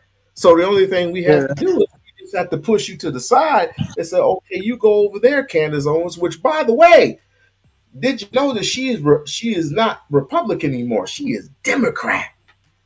Oh no, I did not know that, but I do know that she's not Black American. She's from I want to say St. Thomas, but I did not know that she became Democrat. I got to do research on that. But to your point, as far as not, and I've heard this expression throughout my whole life. Everyone can't come with us. I'm gonna ask you, do you realize that when we say that, we are literally relegating ourselves to the status of, let's say, Australian Aboriginals? Matter of fact, we might be in a worse position than them. And when I say we, sometimes I got to take myself out of it because I am a mulatto, and a lot of the Black Americans don't like me speaking on Black American issues. But when Black Americans say everyone cannot come with them, you're relegating yourself to a status that is worse than the Australian Aboriginals, because at least the Australian Aboriginals have land that's allocated specifically for them. With the Black Americans, your communities are being flooded by immigrants from literally all around the world, to the point where the biggest city in the U.S., and I'm not about to preach, but the biggest city in the U.S., New York City, there's not one majority Black American neighborhood. When we go to California, they don't have not one majority Black American city. They barely got majority Black American neighborhoods, and that's changing. You know So, I why? mean, Because they're all being gentrified. It's all gentrification. Yeah, and, they're all. and let me say that I'm not disagreeing with you on that, but my point is, in these Black American communities, the majority of them are voting for Democrats, which support mass immigration policies. Or in other words, Black Americans are voting for their own communities to be eradicated by immigrants. Okay, so what? So what's the difference if you vote Republican? What's the difference if you vote for what's the difference in that? Yeah, and I'll answer that, but I got to say, full disclosure, I'm nonpartisan. I'm not Democrat or Republican. But the Me either. difference is, and I'll answer your question. The difference is the Republican Party is implementing policies to remove illegal immigrants from your communities, meaning it will be easier for Black Americans to preserve Black American communities under Republican rulership. But there's a lot of things that Republicans do that I disagree with as well. So, I mean, like I said, I'm not Democrat or Republican, but if I had to point which policies hurt the Black community more, undoubtedly, I have to say the Democrats. Because without the Democrats, the Black American cities, well, the cities that used to be majority Black American, that now have become sanctuary cities, these cities would have remained Black American. But right now, they are not. They are shit. Let's look at it. DC is it used to be approximately 80% Used to Black. be 80% black. Yes, it Now used to be just it's less. considered Dr. City. Now it's less than that. It's less than 40% Black American, and I've seen that in my lifetime, and I'm only 36. I could have brought up New Orleans, Atlanta, even Baltimore has a declining Black American population. But you know whose populations is not decreasing in these sanctuary cities? Immigrants. So, I mean, I answered your question though, with all due I respect. mean, that's what they're replacing you with is immigrants because they're trying to get rid of the original blacks. Of course, And, I get it. but that's the point. So, what is the Black American community going to do to resist this replacement? Well, you've gotten a variety of people out there, but they're just so separated from each other because they like putting idols on each other. One's FBA, the other one is ADOS, and the other one is Pan African, and then the other one is the the Yeah, Israelites. yeah, We're yeah, just so separated from each other. But just imagine if we were all on one accord. I mean, we can agree to yeah. I agree. disagree on a lot of things, but just imagine if we were on one accord on at least one thing that we can accomplish.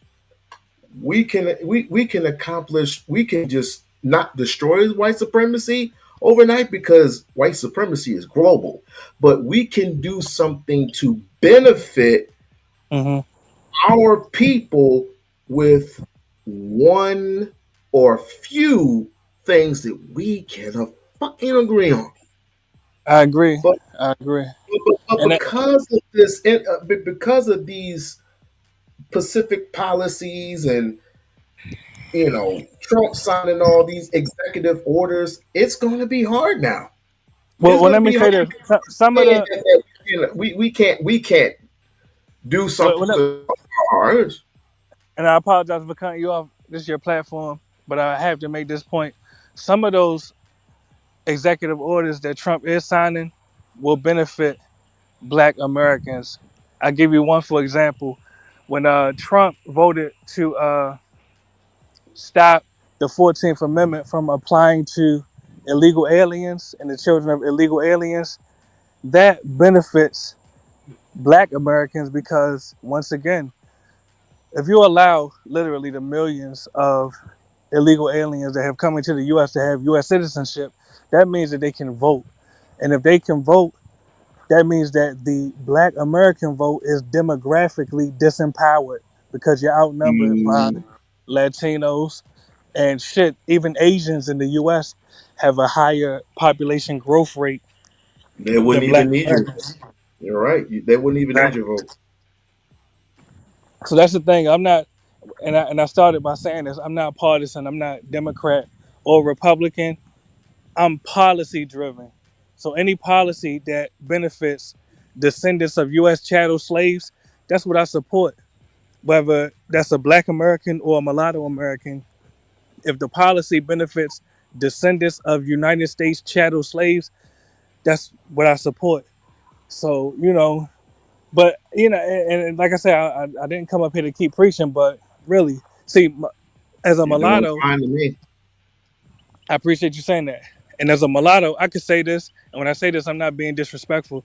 Mulattoes, essentially, now I wouldn't recommend it, but we could, in theory, go on autopilot because regardless, when you mix all the races together in the U.S., the product is a mulatto. Matter of fact, even the census states that the future majority of the U.S. is mixed race people. So Mm. demographically, we could go on autopilot, but Black Americans, does it benefit you to go on autopilot and to just have a laissez-faire type of ideology where you just let things fall, let the chips fall where they may? I, as an outsider, as a mulatto, I say no. It does not benefit Black Americans to turn a blind eye to mass immigration. Really, and if you do, and like I say, anything I say, I'm a mulatto from the outside looking in. So you know what I mean. You're not forced to listen to me, but I will say this: if Black Americans continue to stay on autopilot, you won't have any more majority Black American communities. I say in 20 years, definitely not 50. I often and I said this before. You have often people put labels in these groups, which I call them cults. The only label that I would prefer for us to be would be Pan African, and here's why. Pan African don't have to deal with none of that, that foul, funny stuff that like FBA is pulling up. All of this is just global, and we can come together as one damn package, one as one group, as one human being, literally. But like I said, the problem is that we don't see the forest from the trees, and you often wonder why we keep punishing ourselves. We keep punishing ourselves through guns and knives and all these words and women. We don't even trust our women anymore. So how the hell are we gonna come together with all this, doing all this nonsense and all this back and forth about what is a woman gonna do for me, or is a woman gonna get on my program? I was like, what program are we talking about? See, and we unlock that. See, that's the thing. Like, You in can't even theory, run your own freaking country. but see, that's the point I was about to make. In theory, of course, I agree with Pan Africanism, but I have to ask this: how can Black Americans be expected to efficiently implement Pan African tactics when the Black American don't even have his own house in order? So, really, I think that's putting the cart before the horse as far as Pan Africanism. I think, and once again, I'm from the outside looking in. I'm a mulatto. That's why I named myself that. So I could never cosplay as you. So you know I'm speaking from the You know outside what? looking. You know what? You know, my brother. Hold on. Michael John White. Hmm. He held up a. He put up a wooden dummy, and in that wooden dummy is a brick, is a board. He Hmm. hit the board with two of his knuckles, straight, simple, right? You Hmm. think it's simple. The white boy can. He said, "Now you go." He tried hitting it. He couldn't hit it. He couldn't break the damn thing. Hmm. It's it's not about it's not just about strategy. It's about concentration. It's about No, I agree. concentration. And it's not caring what other minorities or ethnicities think. If we were to put this thing together and just put aside all this, listen, we can go back to this one. We can trace our lineages back to the 1800s, and it can go further than that, but we can trace our lineages way back there once we get done with this little small problem, which is going to hinder all of us in the end. And you're right, there won't be a person like you or I, because they're gonna it's not going to well, let me put it this way. It's not going to be any black people, because black people will be in a different how do I say it, in a different color, in a It different would be color. mulattoes, brother. That's the direction that Black Americans are heading in, creating more Mhm. mulattoes at a rate that is higher. And like I say, full disclosure, this benefits me as a mulatto. That's why, yeah, I mean, I can't be bent out of shape of my own group growing in numbers and in power and in influence. But when I speak to Black Americans, I have to ask, don't you want the same for your group? And I know you do. And please allow me to make the point I was trying to make before. Instead of Pan Africanism, with all due respect, I suggest Black Americans implement a Pan Black Americanism to get their own houses in order, their own communities in order, their own cities in order. And once that's done, efficiently, then I mean there could be some multitasking on how to build stronger ties with different people throughout the diaspora. Because to be honest with you, the diasporans, the Afro diasporans, when they come to the US, we have to be honest. Not only are they coming to work for Caucasians, they support policies that do not benefit Black Americans, such as mass immigration. If you talk to a Nigerian or a Jamaican and you ask them, do you support mass immigration? They're not factoring in the negative and adverse effects that mass immigration has on the Black American community. They're not factoring in that mass immigration is causing Black Americans to be ethnically displaced out of traditionally Black American communities. These Black immigrants still support it. So instead of trying to unify with a bunch of Black immigrants and Black people all around the world that already have their own agendas that they're focusing on, I suggest, and like I say, this is from the outside looking in, but I suggest Black Americans focus on Black Americanism, Pan Black Americanism, and getting Black American communities in order. Because it ain't like, all right, like I say, I'm a mulatto, but I have Black family.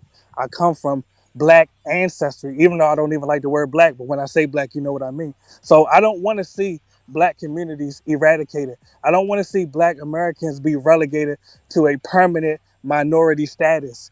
But I have to also admit that Black Americans are voting themselves into a permanent minority status. Just call it what it is. It's a permanent underclass. A bottom caste, exactly. A lot of what? I said a A bottom lot of caste. A bottom oh yeah, caste. yeah, pretty much. Uh, I mean, it's. I mean, we're locked in boxes for the most part as it is. But it's like I said, it doesn't take a rocket scientist or a genius to figure out what's being done to you. Once you figure out what's being done to you, then you should know to gather up your troops and put on your boots and go to war, whether it be political or whether it be something else. But it's about time that we put up or shut up. But Yeah, it's like I said before. Your biggest gripe is a female. Your biggest gripe is telling a female what she can or cannot do, what she can or cannot say, and you wonder why they don't want to even listen to you anymore. But we often say, okay, it's cool. Okay, we're cool. We don't want to be around you either. We don't want to marry you. We don't want to. Marriage is the least of our worries right now. We're being exterminated, exactly. That's what I was about to say. It's a recipe for genocide, literally. literally, for genocide. And I just feel sorry for those who have to go through this all day, every day, and you know what the formula is supposed to be. But all of this, if you want my honest opinion, it's draining. It is literally It draining is. me. It is. And you've been how many platforms have you been on where we constantly have to argue about this thing all the time? Damn near every platform. Every freaking platform. And how many platforms are very argumentative, right? But they come with some type of solution base. I mean, I won't say most, but it's quite a few. I cannot deny that. You know what I mean, but the problem is the masses don't accept the solutions or the suggestions of what the solutions are.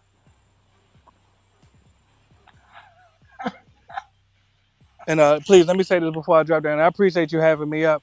Um, and this is a condition that I've labeled fix a plate ass nigga disorder, and that's essentially what the Black Why Americans, is that? the descendants of U.S. chattel slaves, because when we was on slave plantations, whoever said massa, pardon me, whoever massa told us we had to accommodate, that's what we did. So anybody who came through that door, we had to accommodate them, and we still operate that way to this day.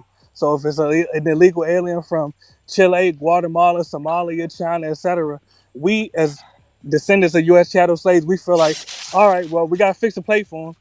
But my point is, we ain't gotta be fixed to plate ass niggas forever. Really, we should stop. We should have been stopped. Really, we're not on slave plantations anymore. We have a choice. Matter of fact, we always had a choice. But I'd rather go much the love to Nat. you, I'd man. rather go the Nat Turner route if you ask me. But people are scared Or, of or revolution. any or any alternative that will benefit the future generations. Really, because I mean, a lot of people, and I respect what you just said. A lot of people are not gonna pick up that hatchet. A lot of people are not gonna pick up that ratchet. You know what I mean? So, however you could benefit your future generations, do it. Really, you don't have to, and I mean this, you don't have to be compliant to your own oppression, to your own demise. But I appreciate you having me up, man. And man, I'm about to go back in the house. Much love to you, fam. Man, much love, partner. Much Peace. love. All right, what the hell do you want, Craig? You always come late and shit. What you want to do? Why? Why? You learned something, nigga?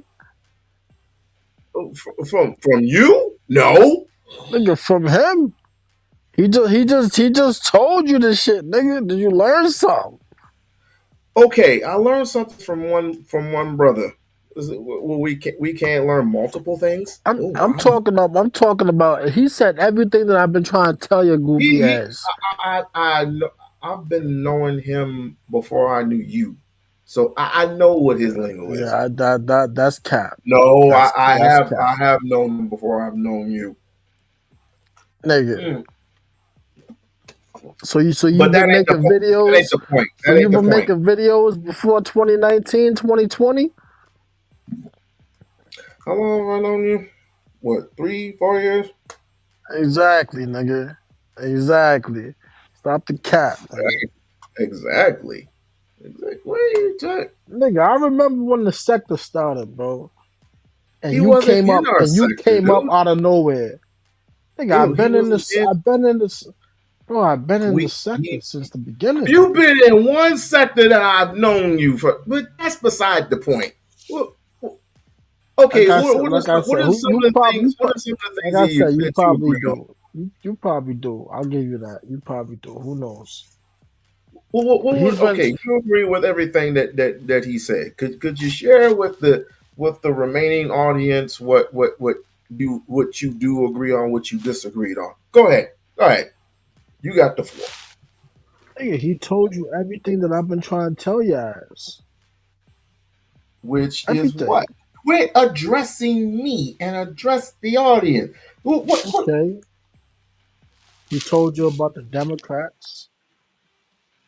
He didn't say, I don't think he said Democrats specifically, but he hinted to the fact that a lot of black people out here going with the party that's going against them. Everybody voting for Democrats. And the And they've been Democrats are doing going against that us. forever. And they've been doing that forever. Yep. Yeah, but y'all still support Obama. Y'all still supported Obama. Y'all still supported AOC. Y'all still supported Jasmine Crockett, who's the new front runner. She's the new AOC, really. Y'all still support them. There's still this hatred towards the Democrats in the black community. That's the problem, bro. Craig, Black I'm gonna people be. are Hold on, bro. I'm gonna be honest with you, and I'm dead serious when I say this. I don't support nobody. yeah, you do, nigga. Ever since that little lingo with Obama, I stopped supporting. Dude, my own family damn near disowned me when I told them I didn't vote this year. They damn near disowned me, dude. Who they I said vote for? they're Democrats. They didn't vote for that part of it. No. That's my point. That's my point, and that's that brother's point that just left. Niggas are still stuck on the Democrat plantation. We're not looking at policies. That's because we've been taught, Craig. We've been taught It to don't vote matter what you. It this don't party. matter what you've been taught. He said it himself, bro. We got our own brains, man. We can vote for who we want to vote for. We're not on the Not plantation no more. when you're 10 and 12 years old. You You're can't not vote at getting 10 it. and 12, fool. No, bro. You're not getting it.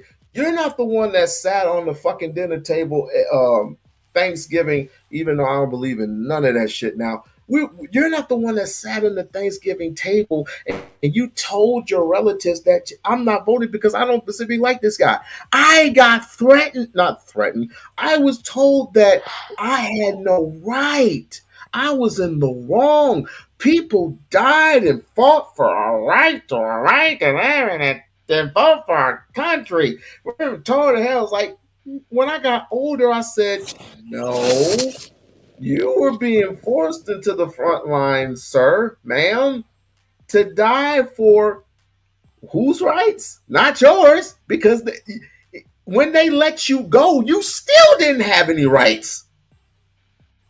You had no right. You had no right to freaking live. You weren't Yeah, even forced to be, you were forced not to even have a gun or a knife, otherwise you would have been hung. that's not true, but I get what you're saying. I It understand was later the on. It gray was later on, areas. Craig, that if they didn't let the Negro in, then the South was gonna win. The South was gonna win automatic. So they had to give them guns. But I know what you're trying to say. I Bro, know the what you're trying to South, bro, the South was helping black people long before the Civil War started. The North was helping the black people, bro. Excuse me, I think I said the South. The North was helping the black people before the Civil War started, bro. That's why the Okay. Civil War started in the first place. White folks in the North was getting threatened with their lives.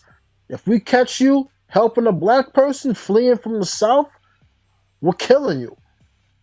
You're going to jail. You're getting a fine. Period. Even if you didn't house them, even if you just helped them from point A to point B, you was getting a $10,000 fine. Imagine $10,000 in 1860.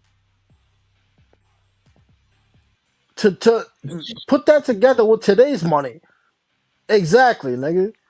When a horse costs you 2 cents, a horse was, you know what I'm saying? A horse and a carriage was $4 and fucking 35 cents, nigga. And they hitting you with a $10,000 fine because you was helping a black person across the border or the Or fucking Ohio River. you paid for that with damn near with your life with all the lashings that they gave. For All both the parties. Yeah, for they both. paid for it. Both parties paid for it. The black person that was running from the South and the white person in the North. They both paid for it, bro. That's why the fucking war started. You had white folks in the North that said, yo, we ain't doing this shit. We ain't with y'all niggas in the South. Why you think West Virginia is West Virginia? At one point, it was all Virginia. At one point, Virginia was one state. West Virginia said, "Nah, we're not with that shit. We're gonna split. We ain't with that shit. We ain't fucking with y'all niggas. We got this territory over here. This is West Virginia. Y'all, if y'all niggas want to be y'all Virginia niggas on that Confederate shit, y'all do y'all thing. But we ain't fucking with y'all niggas. We got our niggas up here. They working. They freemen. Freeman. The last name that a lot of black people had. Yeah. Yeah, We-On-Loc is the first name, and We-On-Loc's last name was Freeman. Yeah, niggas had to cross the Ohio River to get that shit, bro. There was a lot of white folks fighting for us, nigga. Let's stop sitting there acting like it's all of them. It ain't all of them. It's a lot Who of was them. in who was on the front It's not line? Who was on the front line? everybody. Everybody was on the front line, nigga. Everybody was on the Cause front line. nigga, everybody's life was on the line at that time. Nigga, this is a civil war, nigga. Okay. Everybody's life was. What you think they was gonna let white folks free for helping Okay. niggas? Okay. I think you need to watch Glory because that was based on a true story. Nigga, I don't care what's based on a true story, bro. I care about what actually happened. I don't care about no movies, no fucking Tyler Perry flicks.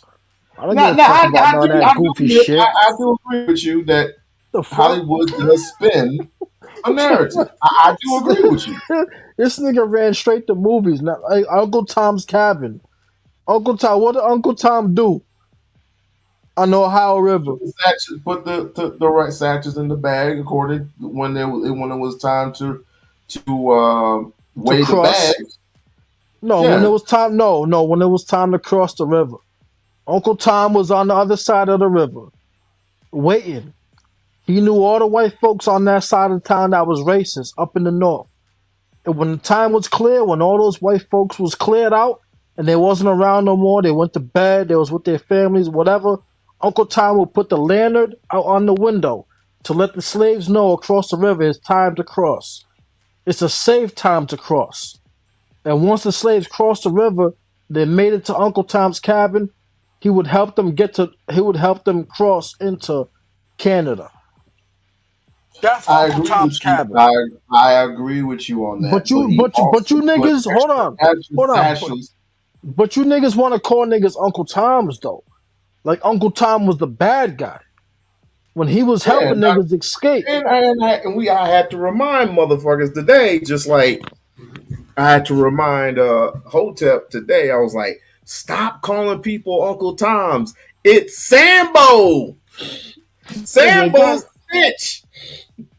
bro, Sambo is hot and cold when it comes to Uncle Tom's, I nigga. hear you. Hell, man. It's hot and cold, nigga. Who the fuck? Nigga, the Sambo was just celebrities that y'all niggas worship.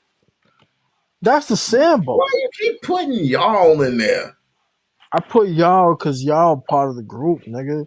Stop Y'all? acting. Stop acting like Me? nigga. Wait, why you keep tying me to these motherfuckers? I don't even know what motherfuckers you talking about. Stop bunching me. Stop putting me in the box with all the rest of these Negroes. I don't even know who you talking about.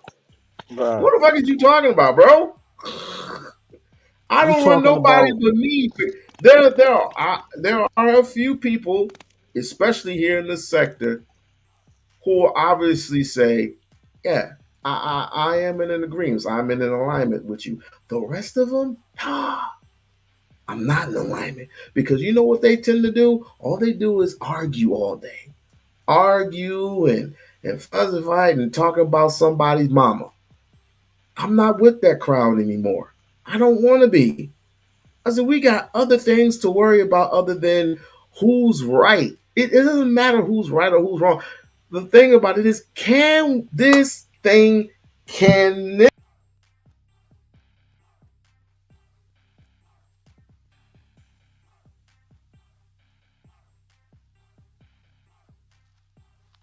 motherfucker muted himself. You alright, nigga? You done slamming on your keyboard, motherfucker?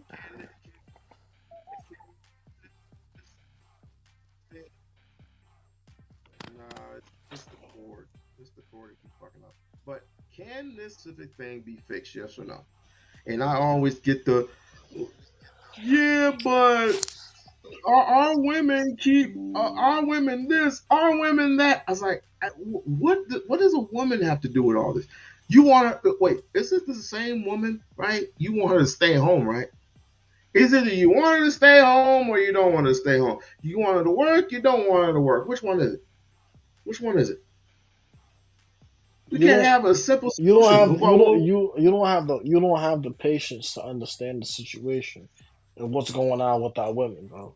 You don't understand it because you've been married for 15 years. Great. We've been You talking have about no this clue, bro. for a decade. You have no clue, bro.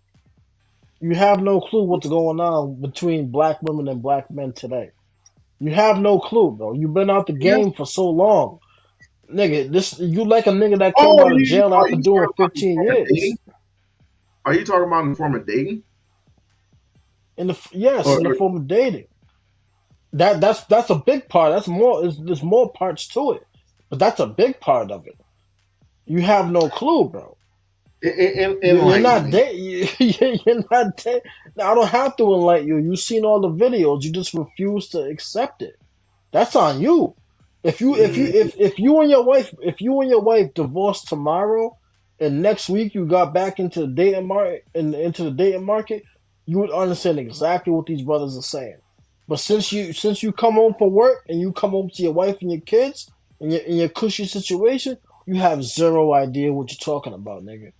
Zero. You like a nigga that just came home from jail, nigga, after doing 5 years. Not even 15. You been married 15. Imagine a nigga that went to jail in 2015 and got out in 2020.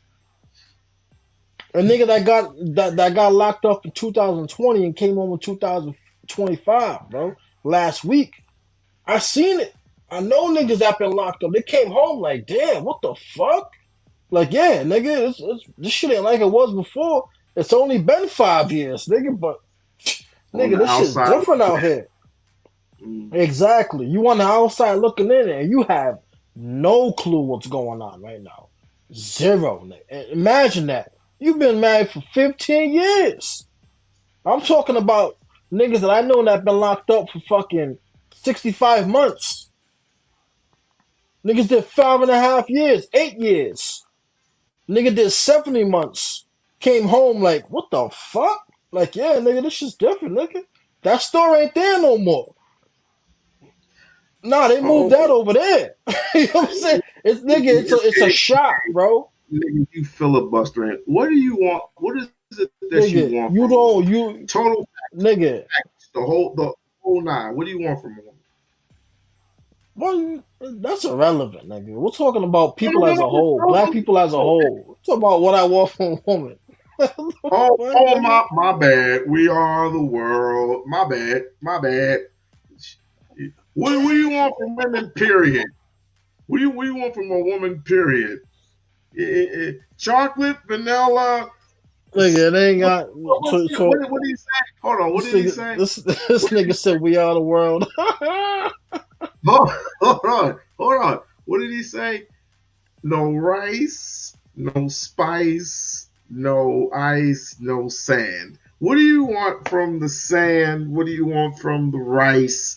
What do you want from the spice? What do you want from these cave bits? What do you want? What do you want? That's What do you want? who the fuck said that? That's funny. Uh, That's a funny uh, uh, quote. Umar said it. He said, "No Who rice." else? I'm dead serious. He said, "No rice, no spice." I say, "What the fuck?" Oh, rice meaning the Rice is like Asian women and spice is what, Asian Spanish women. women? Spice is Indian. Oh, Uh, Indian. Okay, ice is, I guess, white folks, and sand is for the Arabians that control North Africa. Whatever. that's So, funny. That yeah, is funny. Black Queen forever. Snow bunnies never. I'm like, how the hell do you come up with that concept? I guess it Nigga, works. the problem. I mean, if you want to talk about dating, the problem that I see nowadays with women's demands is they flip flop a lot. They're like a fish out of water. One Some minute do. they want this. Nah, it's we're talking in generalities here. We're not talking about we're not black women aren't they're not a monolith.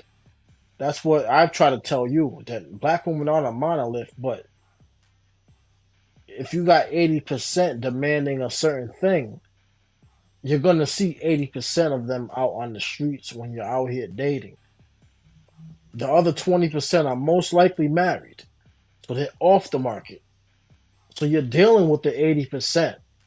And within the 80%, you might have another 10% within that 80 that's like you can work with.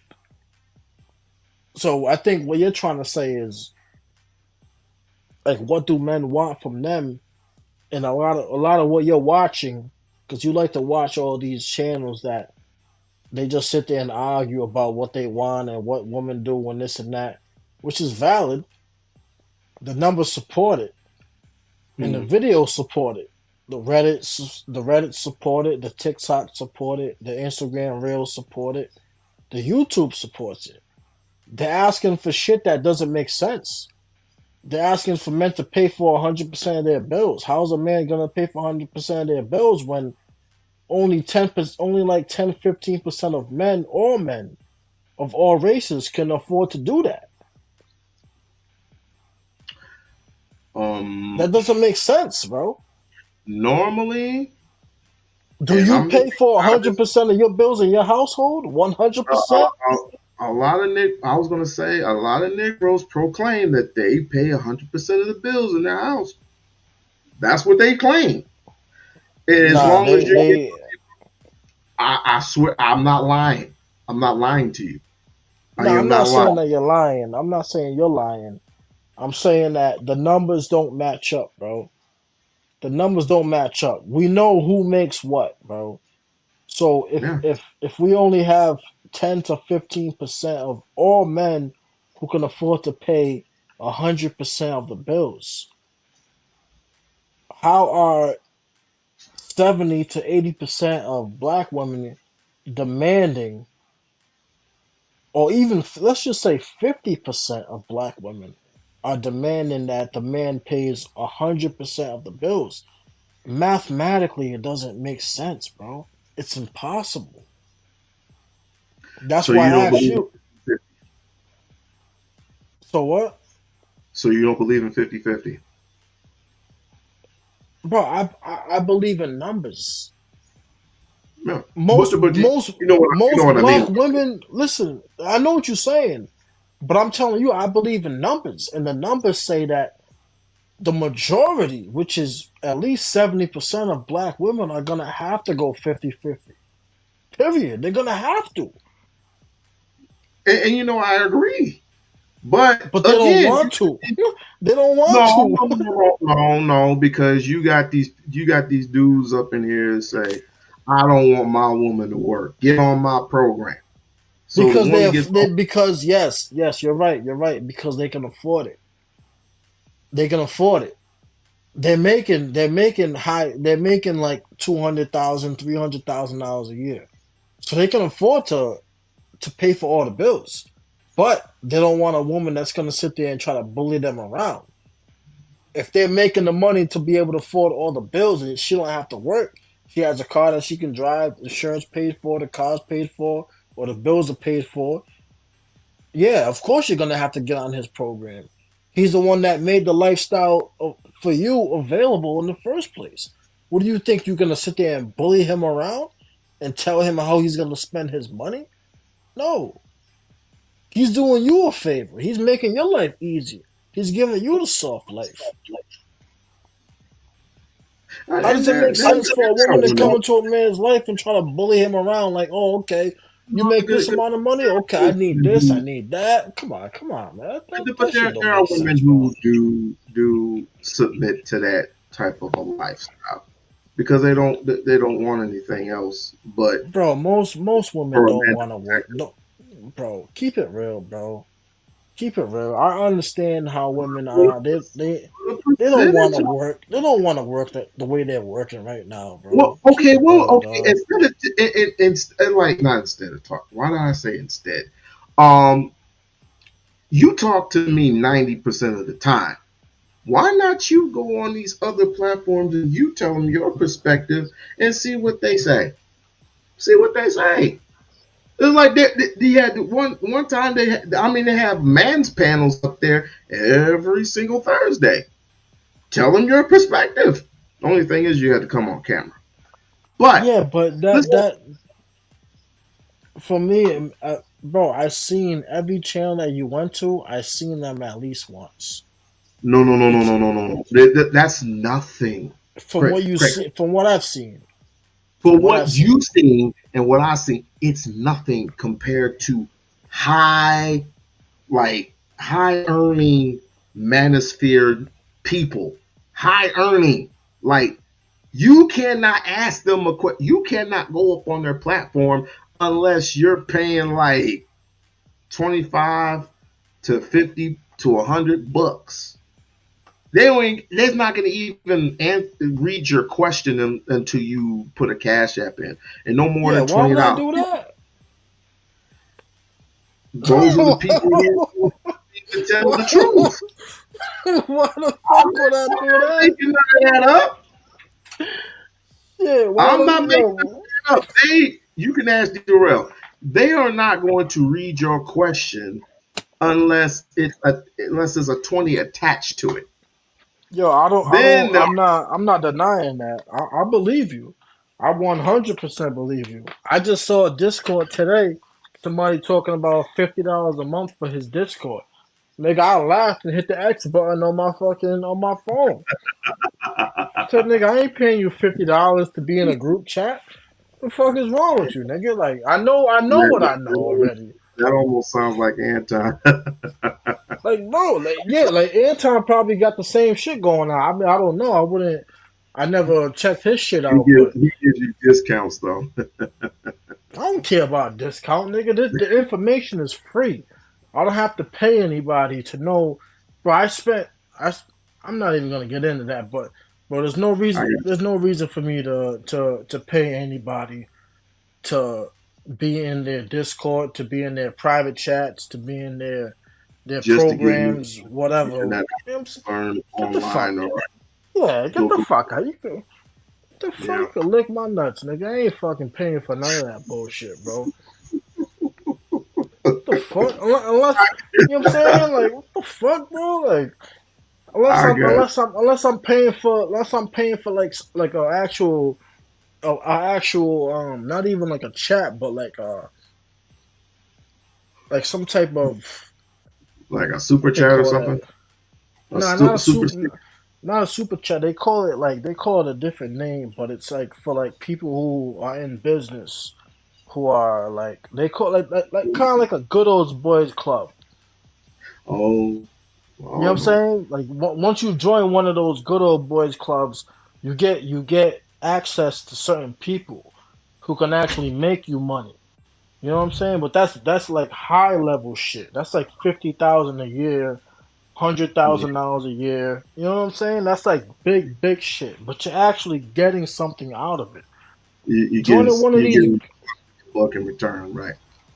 yeah, you're Oh, getting plugs, bro. You're getting actual plugs. These niggas online talking about give me $20 a month, $50 a month, $100. Man, you can kiss my ass, nigga. A month ago, I laughed at a nigga who said the same shit to me. The nigga said it's only $200 a month. Man, I ain't even respond to that nigga's fucking question, bro. So get the fuck out of here. I'm gonna give you $200. I'm gonna give you $200 a month for some shit that I already fucking know. Get the fuck out of here, bro. But that, but man. that, that's how it is, bro. Like this internet shit. That's why I told you I don't be paying attention to a lot of these niggas channels, bro. Like And that's kind of funny. They paid Derek Jackson at one point to for the same advice. nigga, women paid Derek Jackson. I know. Nigga, Derek Jackson. I gotta give it to that man, dog. I gotta give it to him, man. That nigga, he's the finesse king of. He might be the finesse king from 2000 to 2050. He might be, man. Mm, mm, He's the you're right. finesse king, my nigga. You're right. You're right. There ain't Fin, haven't been fin, anybody since him. I get it. nigga. But guess what? What is Derek Jackson doing now?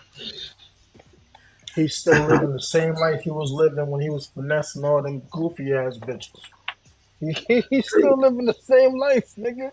He got the same women that he started with. He probably still fucking Cheated another with. bitch on the side, Fucking and bitches on the he's side. and he's still getting money from these goofy ass bitches. No, he the finesse king, Why man.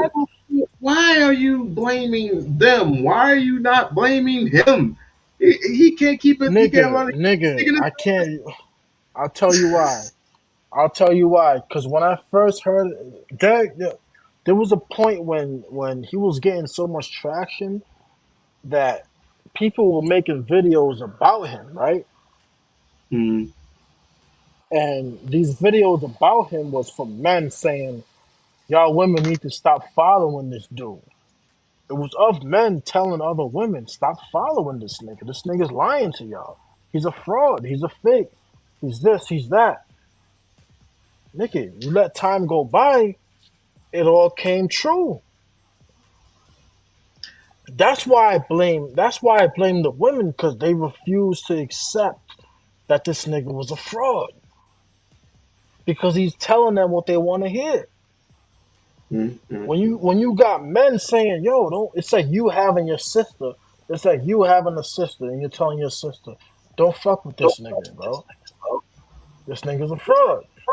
I'm your brother. Like I'm trying to help you out here. So I care about you. We come from the same moms and pops. Like, listen, I'm trying." And she's like, "Nah, you don't know what you're talking about. He's a good man. He got a wife. He's telling her, blah, blah, blah, blah, blah, blah, blah." And you find out this nigga had a bitch or two on the side. This nigga doing all this extra shit, dog. You know what I'm saying? It's like, yo, like I told you you, make it bitch. sound so dramatic. I like That's it's what happened, nigga. That's what happened. That's exactly what that, happened. so you didn't have any sympathy for what is it? What's that guy's name? Not ODB because ODB didn't care. He like had 13 children, but it was a rapper who had a TV show, right? And he had like 10, 9 baby mamas living underneath one house. You talking about Future? What? No, not Future. It was a guy before Future, but we ain't gonna even count. We'll count Future because Future is goofy. Future is goofy. Like all them bastards, all them dudes is goofy as hell. But women is just as worse. It's like you know the situation, and yet you still They want to be run a to part it. of this dude's life. They run to it. They don't just want to be a part of it. You know why Nigga, they run to it? Because they they think they gonna get run to something. it. You think they gonna get something out of it, but guess what? The Money. only people who are going to be paying you are the people who are in charge of the show. It don't So, matter.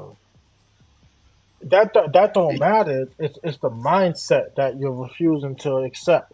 I don't see that when I look at this situation. I don't care about the producers, the creators, the directors. I don't care about none of them. They're doing what they're supposed to be doing. What I'm talking about is the women who refuse to accept what they're walking into. okay, so what I'm asking is, what do you want done? Because we know about what the ins and outs of this world is. What do you want to see done? Don't have an answer for it, don't Man, I got an answer for it, bro, but you? it's Oh Lord. it's pointless, bro. It's pointless, bro. What I would like to see done, I would like to see black women start to take their dating seriously. Okay. Look at who the man. I've been told you this 1,000 times, bro. So don't Yeah, act yeah, yeah, surprised. yeah, yeah. Don't act surprised. Be serious on who you're dating with. Look at him. Does he look like somebody that who's gonna stay with you long term? Is he responsible? Does he have four other baby mamas, two other baby mamas, whatever the case is, etc. The list goes on, bro. Women know exactly who they're dealing with, bro. And it seems like the more baby mamas he has, the more excited they are to be baby mama number three or baby mama number four, etc. They're not picking the right men, and they know they're not picking the right men. There's plenty of videos out there. They say it themselves. Oh yeah, yeah, yeah. I would like to get with that guy, but that guy's corny. He's corny. How's he corny? Oh, because he went to school, got a job, and all he does is work and go home. What? That makes him corny? So you want to get with the guy who got three kids by three different baby mamas? Slap your ass around a couple. Exactly. That lives on his mama's couch or his grandmama's couch. Like that. That's What's his name because on the orange? because that's exciting to you. Because there's some spontaneous.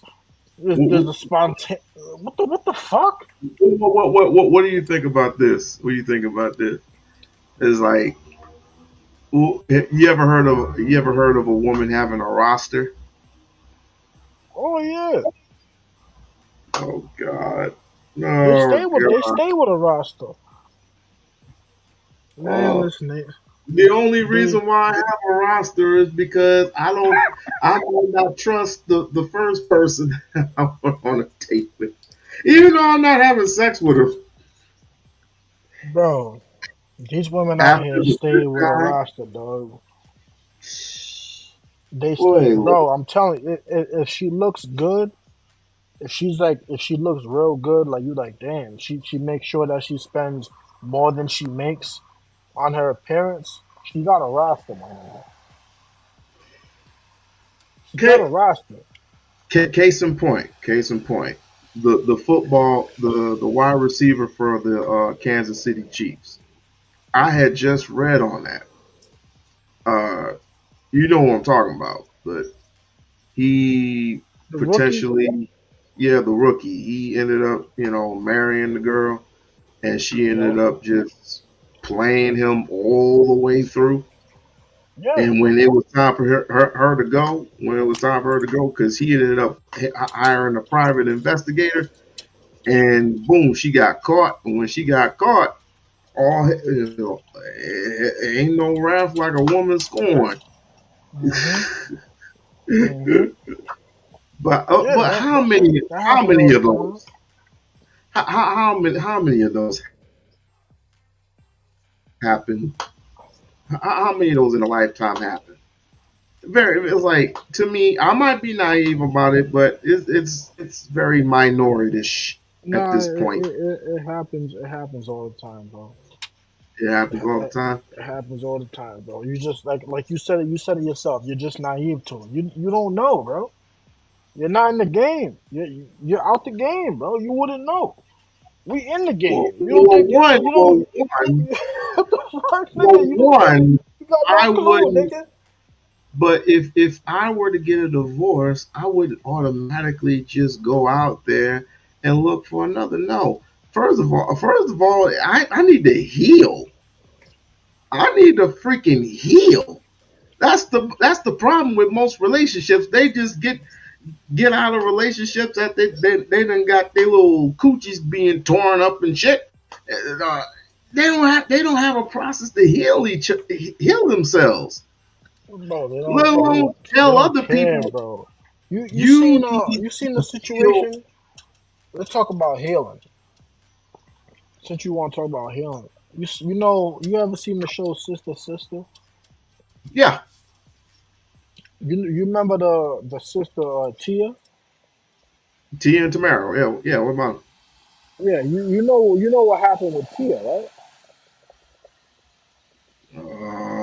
She ended up getting a divorce or miscarriage or some shit. No, she had divorce. She divorced her husband. Do you know why she divorced her husband? I'm waiting for you to tell me. She said she graduated. That's it. Yeah, she graduated from her marriage. Oh, Does that okay, make that's that now? weird. Now let me does that make sense to you though? You got two kids at That's home. weird. Exactly. It's very weird, but that's what happens all the time. Do you know anybody in your family that got divorced that the at the end of the divorce they was like, oh, why'd you get divorced? They said, oh, irreconcilable differences. No, no. Well, that happened. That's why they have no fault divorce because you can divorce for any reason at all.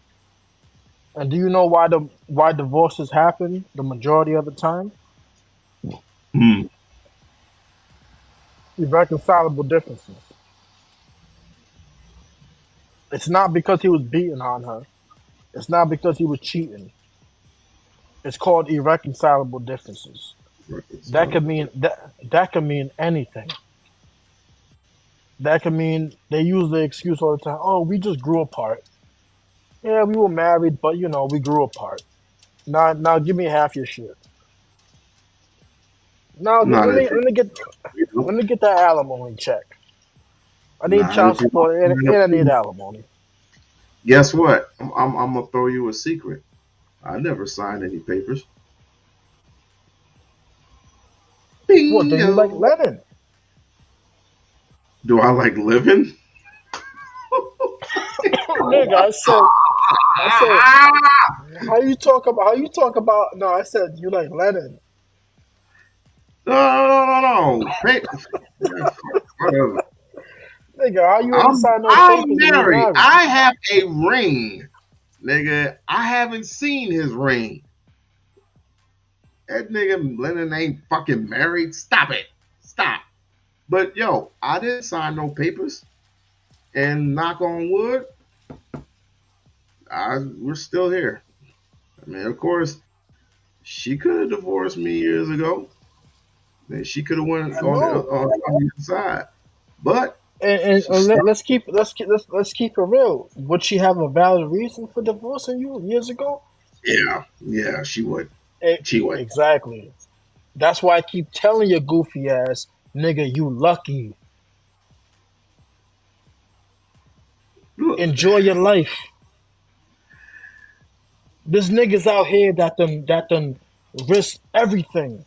Never cheated. Never put their hands on a woman. And she still divorced them because she said, oh, I was just bored. It was the same thing every day. I was just bored, you know. We grew apart. What the fuck was that? What the fuck does that even mean? and you still married to this day, and you out here trying to shame men. It's a variety, and this is the reason why I plan on having a men's panel because this needs a solution behind all this. So I'm gonna have the fellas whine and crying and about a Nigga, variety of shit. Mm, nigga, the men's panel is it, bro. It's not needed, bro. It's not needed. is Let to the you. chips fall where they may, bro. It's not needed. It really isn't, bro. It's not needed. No, because there are people who really want to get married. There are men who really want to get married. They want to have a relationship and they really want a wife. But but let me ask you something. Why don't we train our boys to become husbands? Bro, Does that make any sense? the men, the instinct in men is The already instinct. hus. The instinct in men is already there, bro. That's why men are getting fucked over left and right. They're falling to their instincts, bro. That's why the red pill was invented. That's why niggas started making these red pill content to tell other men, listen, I know you want to follow your heart, but this is what's happening to you. You got a damn near 60% chance of getting divorced. And 80%, almost 80% of the time, it's gonna be the woman that files for divorce. Bro, 4 out of 5 divorces are filed by women. Don't you get that? Does that not make no sense to you? I'm listening. So None you're of not this gonna makes so you're not gonna none. tell a man. So a man that wants to get married today, you're not gonna tell him like, listen, bro, you better make sure that you get a prenup. You better make sure that you put certain I don't, assets that you have I in your don't have to mother's tell name and your father's them. name. Come on, All bro. they got to do, all they have to do is go back and ask their father, and that's basically it. Yeah, And the most of the father time, is going to tell ask the their truth. father. Yeah, they're going to tell the truth. It's like, why the fuck Yeah, would they talk to me? If their father can talk to them, why the fuck are they talking to me? That doesn't make any sense. Because I'm gonna basically tell you the same thing. Although I didn't sign a prenup, I didn't have to. you probably I've been didn't with have to at that time, but right I've been now, with a lady for damn near 27 years. Damn near 20. 27. This nigga, 27. man. You ain't got a 27. dog in the fight, nigga. What you mean? I've You been don't got a listening. fucking You know dog how in the many fight, times nigga. you know how many times I've argued with people who are single and they say, "Well, I want to get there ain't no good dudes out here." I was like, "Well, one, stop fighting all of them, and maybe one will appear." Nah, I because often said that, at but the end of the day, the reason why, from what I've seen, the reason why, when it comes to black women, their standards are way too high, way too high. you know where they You got look at that from? what? You know where they got that from? No, White they women. got that. No, they didn't. No, they didn't. Yes, they did. Yes, No, they they didn't. did. No, they didn't. They all they just follow their white friends because my husband don't treat me like this. Their husband don't treat them like shit anyway. But guess what? When the push comes to shove, I'm gonna go and tell my daddy everything that you've done to me.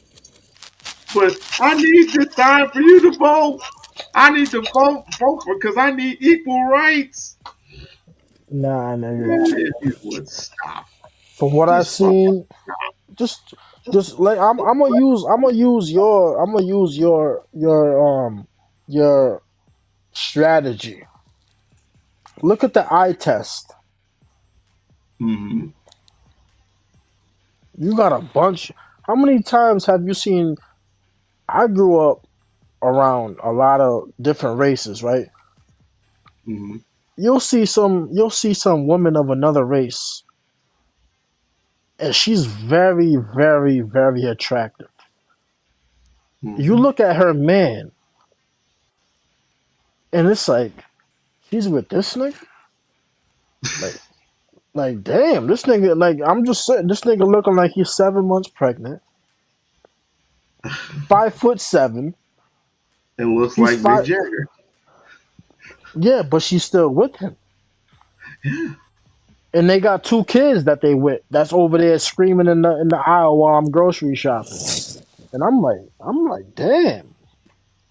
It shows you the mindset of these women from other races. They don't care about looks. They don't care about income. They care about the man's character. Is he gonna be there for me? Is he gonna be there for the kids? That's what they're looking at. That's why the marriage rates for these other races are higher than black people. Because the women, they're not just shunning the nigga right off the bat. Oh, what you drive? You drive a Toyota? Oh, you broke ass nigga. They're not looking at niggas like that, bro. They're looking at the character of the person. That's why you'll see these goofy looking niggas with these women that you're like, damn, she's an 8, she's a 9 on a scale of 1 to 10. You're like, damn, like how the fuck you get her? Cause she's looking for the man's character, bro. She's not looking for his bank account. She's not looking at his height. Oh, you gotta be 6 feet or this and that. Are there a lot of white women who think like that? Yes. But at the end of the day, they're wise enough. I won't even say smart enough, but they're wise enough to be like, yo, what does it really matter at the end of the day? What matters the most? How he looks or how I'm gonna be living? That's why they get with these dudes, bro. You got women out here trying to shame niggas, trying to shame black men because they don't make $100,000 a year. You don't need $100,000 a year to survive out here. You don't.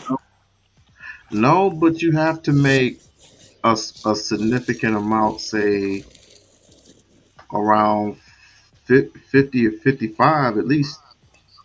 That's At least. they call you a dusty for making that.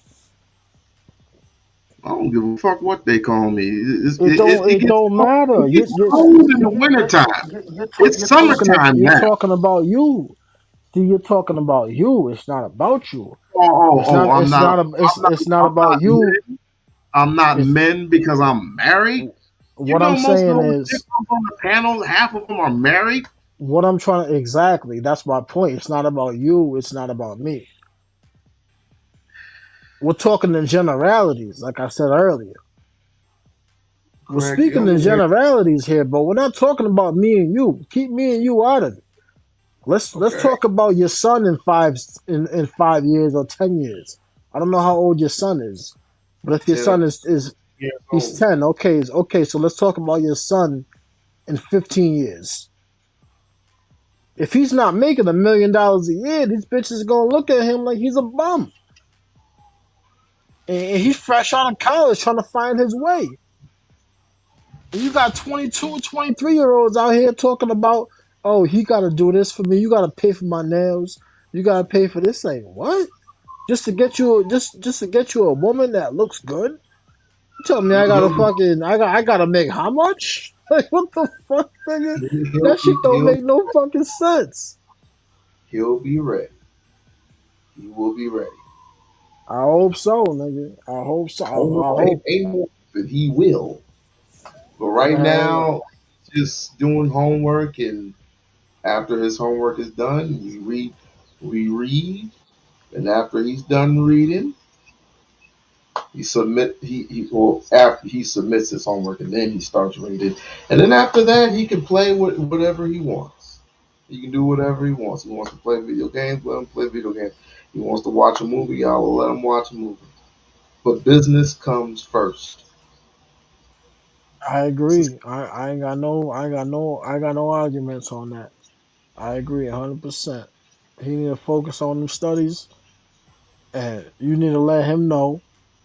I mean, you do what you want to do, but eventually, when you let him loose into this world, man, the world has a crazy way of correcting itself, man, and that's why we have the situation we have today, is the world is correcting itself, trying to find its lane. That's why we have all these panels, niggas arguing and women saying this, men saying that. It's the world that we live in today trying to find itself, trying to correct itself. And the men are figuring it out. The women are trying to figure it out. They're trying to figure it out. But it is what it is, bro. Like eventually at some point in time it's gonna correct itself to where it needs to be.